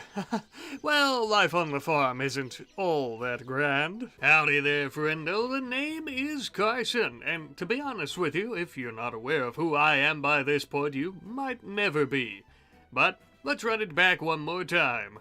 I am the owner and sole proprietor of this here farm. We do a lot of trading and bartering around these parts, making ourselves a great big fat fortune. What do we trade and barter with, you might ask? Why, my friends, this is a farm. We trade and barter crops, cash crops, food, anything you can grow, really. Speaking of which, at the moment we have a decent little bit of cotton to go about harvesting, making ourselves quite the stockpile of cloth. As you might imagine, though, with a great big farm like this one, it takes a lot of hard work and manpower to get things done.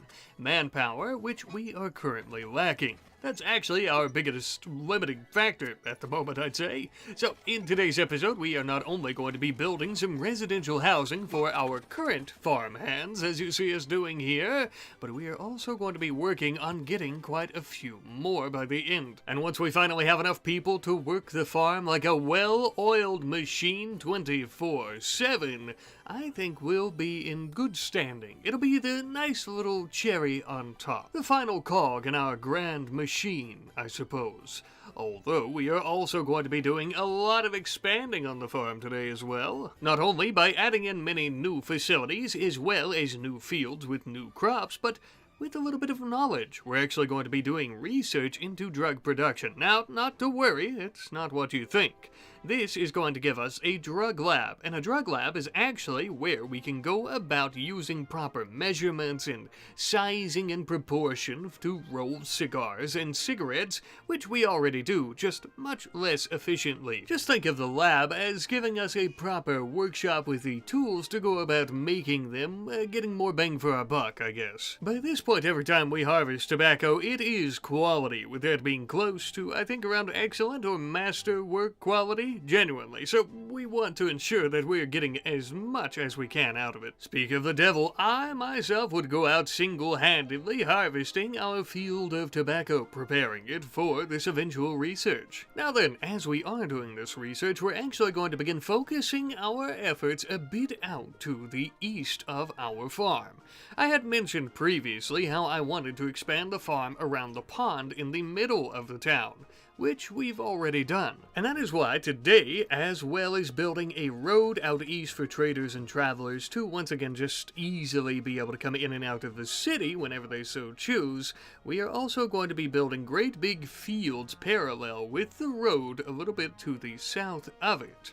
Why out east instead of out west? Well, as you can see here, it just seems that there's a bit more land to work with out on this side, although either of them would have done fine, I suppose. Based on how much soil we're going to be working, tilling, and sowing seeds in this last episode today, this is going to be the largest expansion and new area added onto the farm yet. Before we get to that though, we did finish up the research into drug production, and we would waste absolutely no time crafting ourselves a few of these production areas immediately beginning to roll, cut, and dry tobacco leaves here, making ourselves some fine packs of cigarettes. As we were rolling these, we were also quickly taking them to the general store. Now with a secondary road, making it much easier for travelers and traders to come to our humble little town slash farm, I would expect that the general store will also be getting quite a bit more business than it had before. As our farm hands are preoccupied with rolling up tobacco leaves though, Chef as well as Ethan are actually going to be heading out just outside of the farm in the area,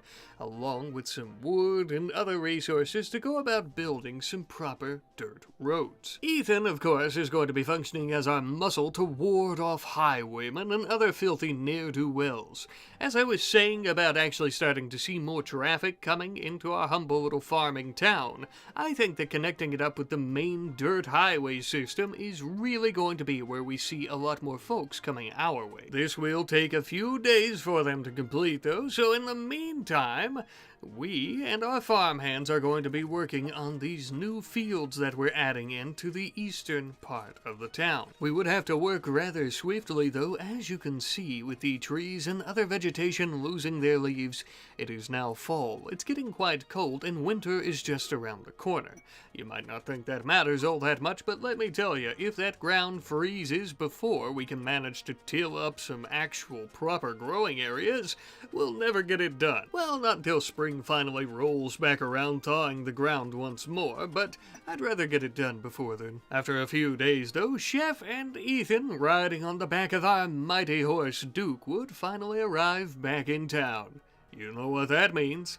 Our little dirt highway is finally complete, connecting us up with many of our local trading partners.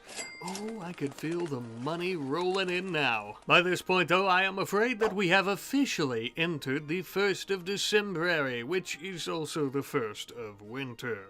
So we're not going to be doing much more growing anytime soon with the cool temperatures outside.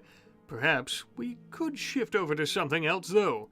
Like if we were to do research into beer brewing? Winter is cold and boring. People like to entertain themselves and warm themselves up with a nice stout beverage. Or maybe if that's not their thing, we could also start making them some coffee or tea as well. But one thing is for sure, we're going to need this research completed to do it. Something else that we plan on completing though, as the research into beer brewing is ongoing, is this new massive field that I promised to you and that I won't shut up about, at least for not the last 5 minutes.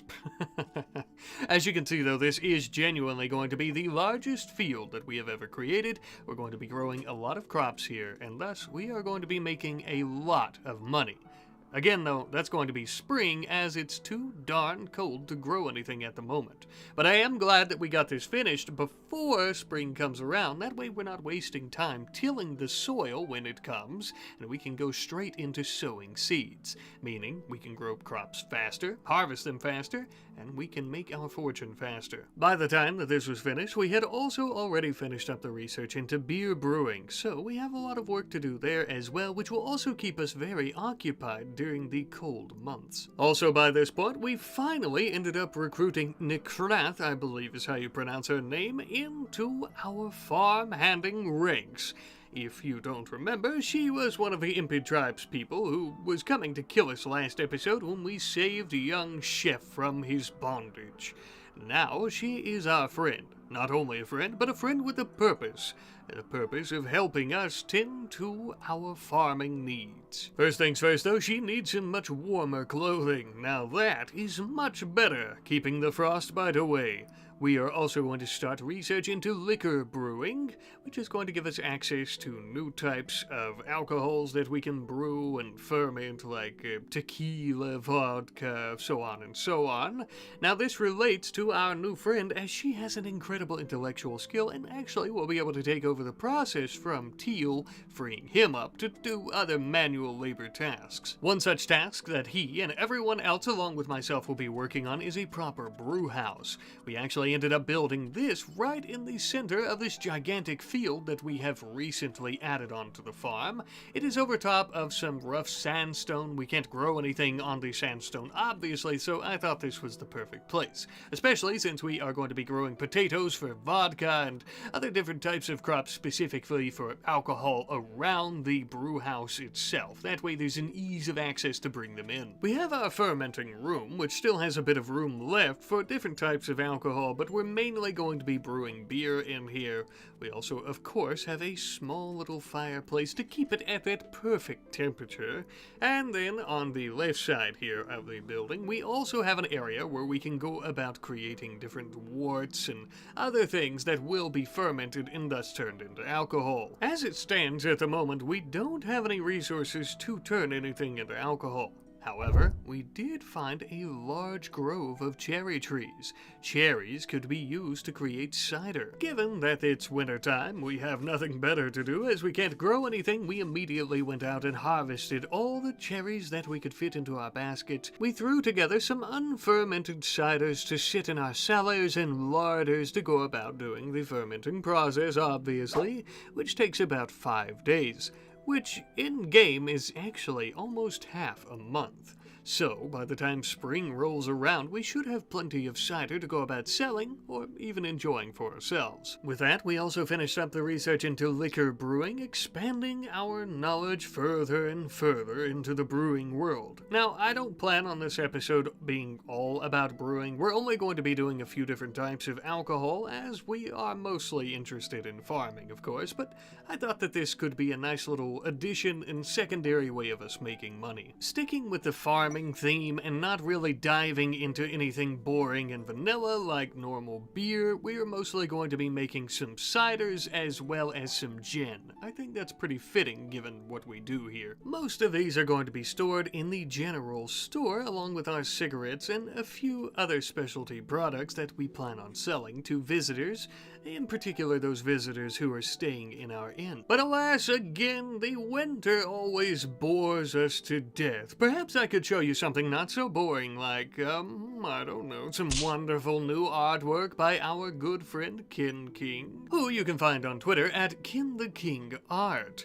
if you're interested in commissioning or seeing some of their amazing works. We, of course, have a draft of our Impid duo, Chef and Krath here, and this is only a draft because, well, I finished my series way too quickly, unfortunately, and I've done that with this one as well, but it does still look wonderful even as a draft before completion.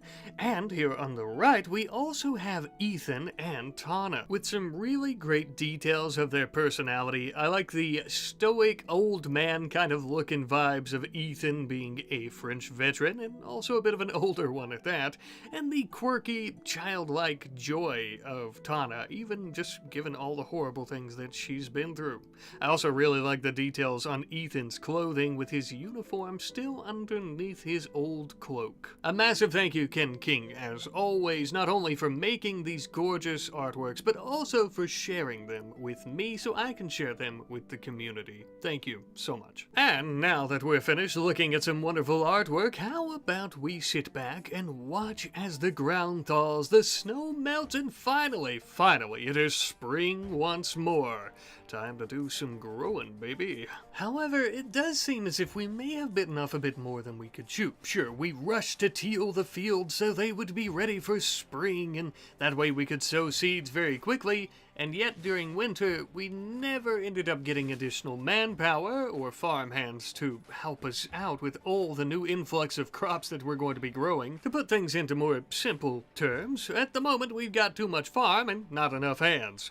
Although, a couple days later, that all would change, as we had a French trader wandering into town. Along with them, they had a few prisoners who they had doing forced labor. They weren't looking to sell them, though, which was an absolute shame, because these prisoners seemed to already know their way around a mattock, and if you know your way around a mattock, you could learn how to hoe a field pretty quickly and easily. these would be perfect folks to help us tend to our crops, assuming they're not murderers. I suppose perhaps we could consult with this handsome Frenchman to see about procuring some laborers from this caravan instead of other items and resources. You know what they say, money talks. And boy oh boy, did money talk this time around, as we ended up purchasing all 4 of these laborers for a hefty sum. But I can't stress enough just how desperate we were for some additional workers, so they were well worth any price. Now, most of these prisoners were imprisoned for simple, petty crimes. Stealing bread to feed oneself while homeless, fleeing and evading law enforcement after running an illegal smoke leaf operation. All except for one, our friend Maker here, whose crime was piracy. Yes, indeed, it would seem that he has been in French custody for quite some time, but before that, he was sailing the seas as a filthy, murderous marauder. But that was a long time ago, and apparently he has served his time. We do believe in second chances around these parts. Besides, once a pirate doesn't mean always a pirate. People change.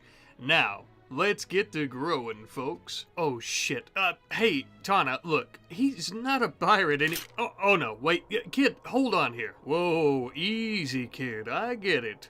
But these folks been good to us. Let's repay the favor by respecting their wishes. Phew, okay, thanks, kid. I promise, if he even looks at you the wrong way, or anyone else for that matter, I'll gut him from groin to grin, okay? Don't you worry, he'll get his. The good Lord works in mysterious ways, and you will have your piece of flesh, little lady. Until that time comes, Maker here, along with our other new farm hands, will be sowing the seeds of our crops for the season in our new field. I apologize, I'm beating a dead horse to death in the afterlife at this point by yapping about this new field, but I really cannot begin to stress enough how important this field is going to be to us. From this point on, it's going to be our lifeblood for making money. Of course, we have our other smaller fields, but they will not generate the type of revenue that this one will. We have a plethora of new crops in this new field, as we have potatoes for our new food source, going along with the rice and other things that we've been eating. We have sugar cane, tea leaves, and wheat. All of that, of course, is going to be simply to make a profit. Although I'm sure if a need arises, we'll be using a small portion of it. The mailman also came, and we had word of a young lady going by the name of Karina who was looking for a proper lodging to rent. It's been a long time since we had any potential tenants renting out some of our fine establishments. After that little fiasco with Chef getting kidnapped by his old tribe, not too many people were interested in renting off of us for a long while, but it would seem that our terrible reputation as landlords has subsided a bit. Welcome aboard, madam. Karina here is braver than most, even without any military or law enforcement background, at least that we're aware of. She's not afraid to pull an iron when need be. Uh-oh. Well, madam, it looks like we might just need that little pepper box pistol of yours. We have a large group of impids coming from nearby, though I must say their numbers are not quite as large as we expected, nor are they all that well equipped. It seems we've done quite a number on them. The impids are planning out their attack up here in the northwestern part of our little region. I think a preemptive attack is in order. We still need to get Maker and the others some proper clothing. It's a little disheartening still having them in their prison jumpsuits, but, you know, I mean, it's better than no clothing at all for the moment. Hay rotting away in storage. Good God, people. We worked hard to grow that. Yeah, I think a preemptive attack is in order. I've got everybody, I think, equipped with the matchlock muskets and other weaponry. Yes. So the reason I say that is I want it all to be firearms if I can help it. We could set up literally right here. We're going to try to move as a team. Some of us, yeah, we're already in range. Okay. It's going to be quite difficult for... Okay, we are getting some shots, though. I was going to say it's going to be quite difficult for us to hit, but some of us are hitting. I'm guessing those are our more modernized rifles. They're too busy planning their attack to even come and fight us as we blast them in the back. Hello. Shot in the spine. Yeah, the Colt revolving carbine. So our newer rifles are doing a lot of damage. Oh my god. Now this is protecting the farm. Oh, we do have one person getting a little bit brave. All right, move. Oh, no. You son of a bitch, Buster. You absolute son of a bitch. You caught Buster on fire. We're going to have a huge forest fire here in a moment, I think. That's a shame. All right, here they come. They finally realize that sitting there like ducks as we blast at them is not the best option. Gonna move back towards... Oh, and they're fleeing. All right. All right. Since this is already over, am actually going to start putting this fire out. It looks like Paulette, one of our newest members, is our best doctor, along with Teal, of course. I'm going to bring them up here. We might actually be able to capture some of these impids. This one in particular is a good fighter and miner, but that's not what we need, unfortunately. We need someone who's good with animals and planting. It doesn't look like either of them are. Well, you're not incapable of hauling. That's a pretty big thing around these parts. What about you? No. All right. Well, you know what? We'll take you both if we can manage to tend to you and to keep you alive. Hopefully, you don't get any infections. You did get blasted with those breech loading rifles and falling block rifles. Oh my God, Chef! Chef shut this impid's nose off. Good Lord, Chef. I realize you're probably still holding quite the grudge because they captured you and, you know, tortured you and cut off your leg at one point. But you know what? Actually, that seems fair to me, Chef. That seems very fair to me. That's probably the least that you could do, to be honest.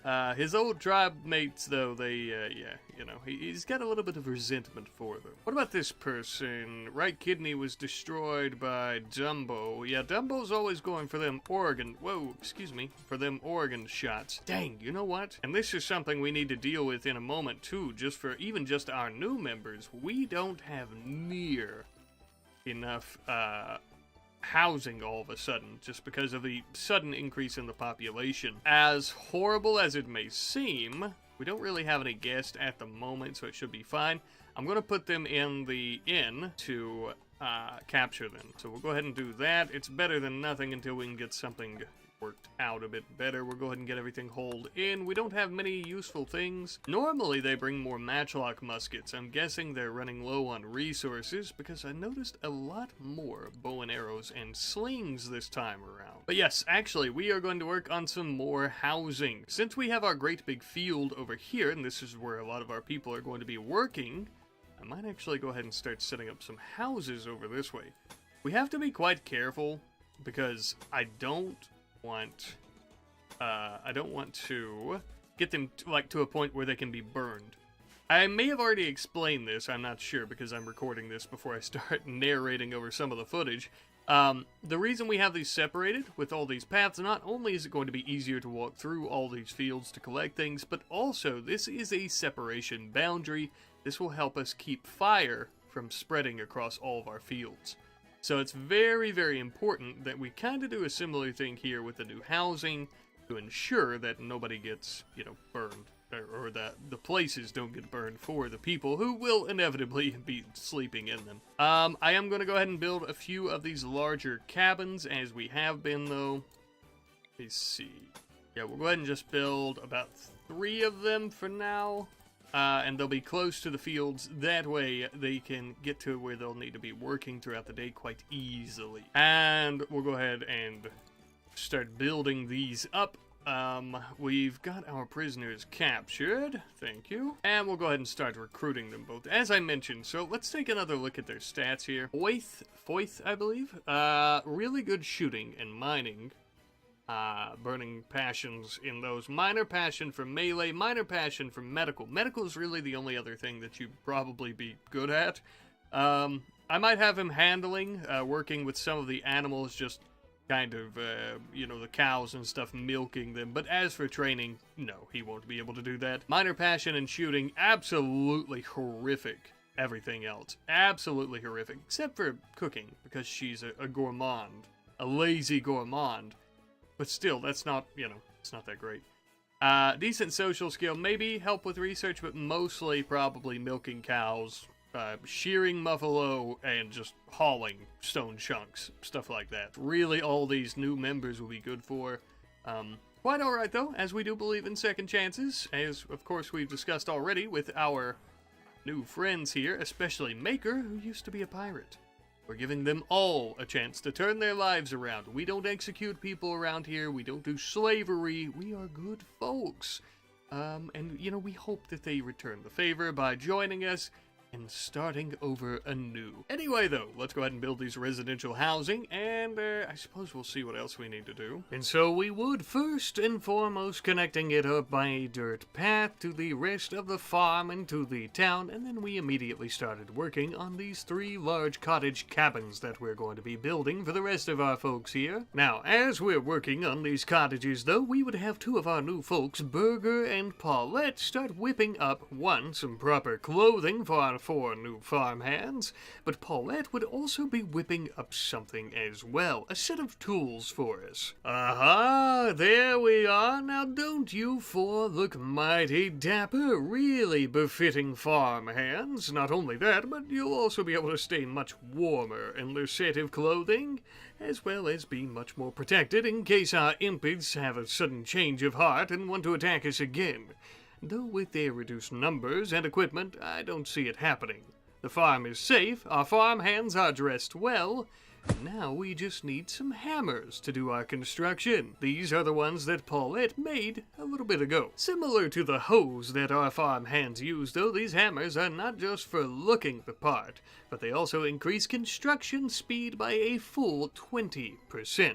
Truly getting the job done much faster. And indeed, they would help us get the job done much faster for those cottages that we were building. Truth be told, I probably should have prioritized other tools like this from the beginning, but we've been so focused on farming, I kinda slipped my mind. Oh well. It was also around this point that I noticed we had some Rottweiler puppies, and I was beginning to wonder how the hell did that happen? We only have 1 Rottweiler, with that being Buster.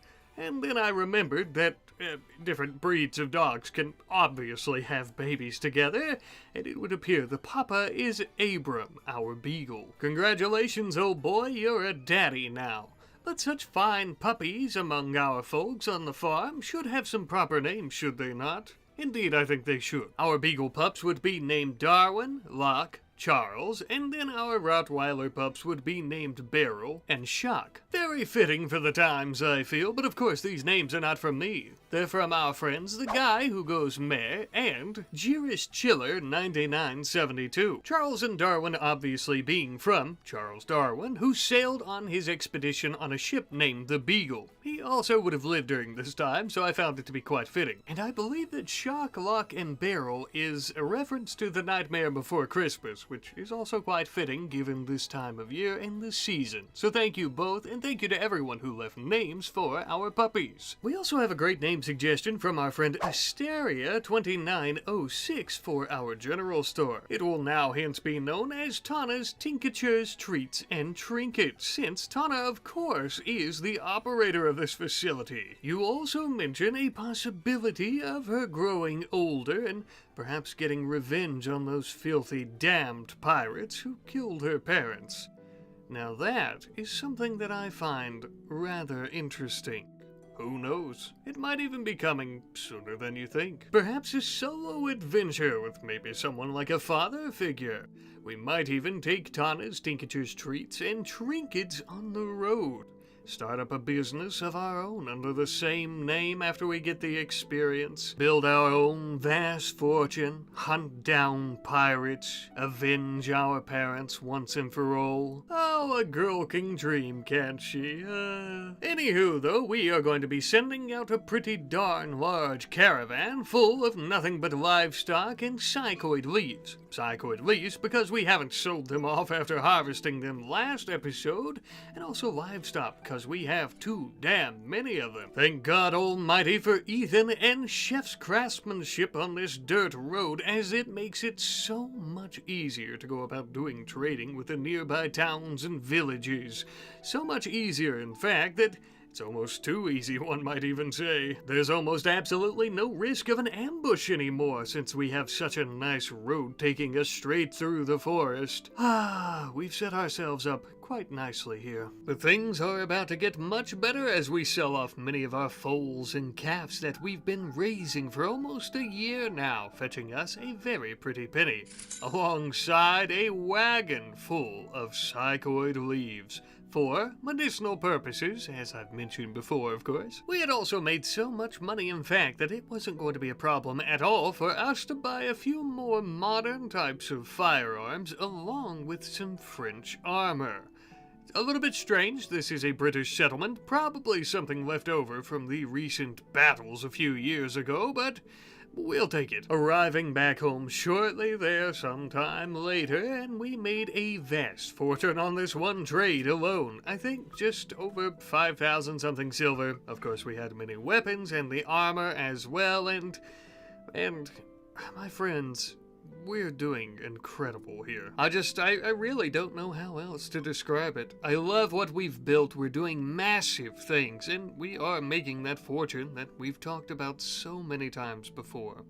After enough time had passed, we had also finally recruited the 2 impids who were trying to kill us about a month or so ago. They'll need some proper attire as well, but they will also be making the perfect farm hands. Not for harvesting or anything, as we need to ensure our crops stay at top-notch quality. But they'll be able to haul in all of the wheat and sugar cane and flour and everything else that our other farm hands are harvesting, and we're just working as such a well-oiled machine at this point. As time went on, we also had more puppies. These full-stock beagle puppies, I believe, who I would end up naming Snap, Crackle, and Pop, which is a great suggestion from our friend Francisco Lopez, which are amazing names for the fiery protectors of these lands, as you so well put it, my friend. Look though, folks, we're getting a lot of puppies being born this episode. I don't want you to think they're getting a free ride.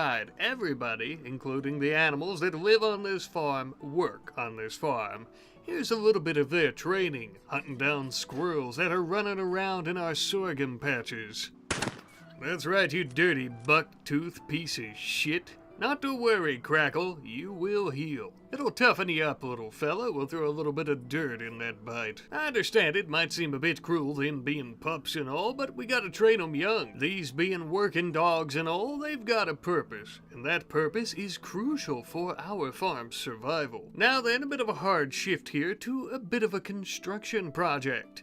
With all of our new farmhand folk and all the hard work that they've been doing, I thought it would only be fair that we finally construct them a nice recreational hall, somewhere they can enjoy themselves, to have themselves a bit of a soiree, or at the day-to-day level, maybe just a moment or two of leisure by the fire, playing the piano or billiards together on a break, a nice place to unwind, even if it's brief. I'm sure I don't have to tell you, seeing how you've almost definitely been here with me throughout this entire series, but they have definitely earned it. And not to worry, to ensure that they're enjoying themselves quite a bit, we're also going to be putting some of our fine gin and cider inside the wine cellar of this new area for those weary fall and winter nights when the heat of the fire just isn't quite warm enough. And with that, truly, my friends, I think I have to say, we have set out to build a farming industry to serve our society, to feed those in need of feeding.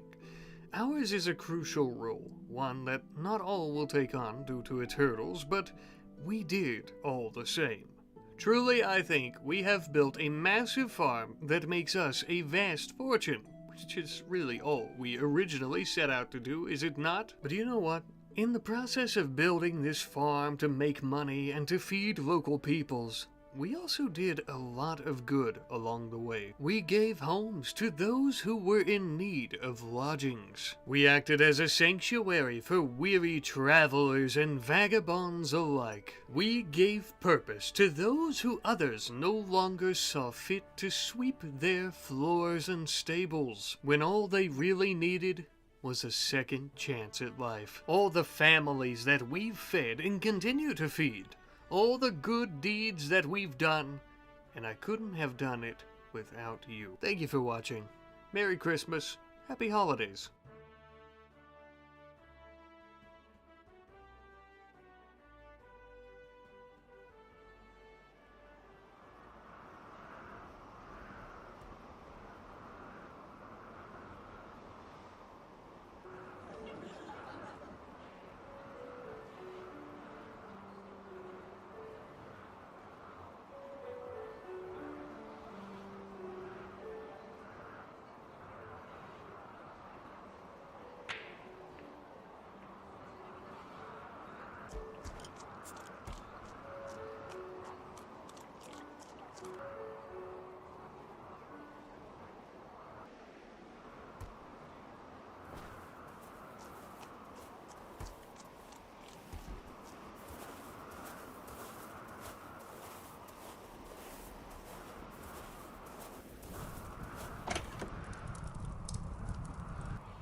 Once a pirate, always a pirate. Good riddance.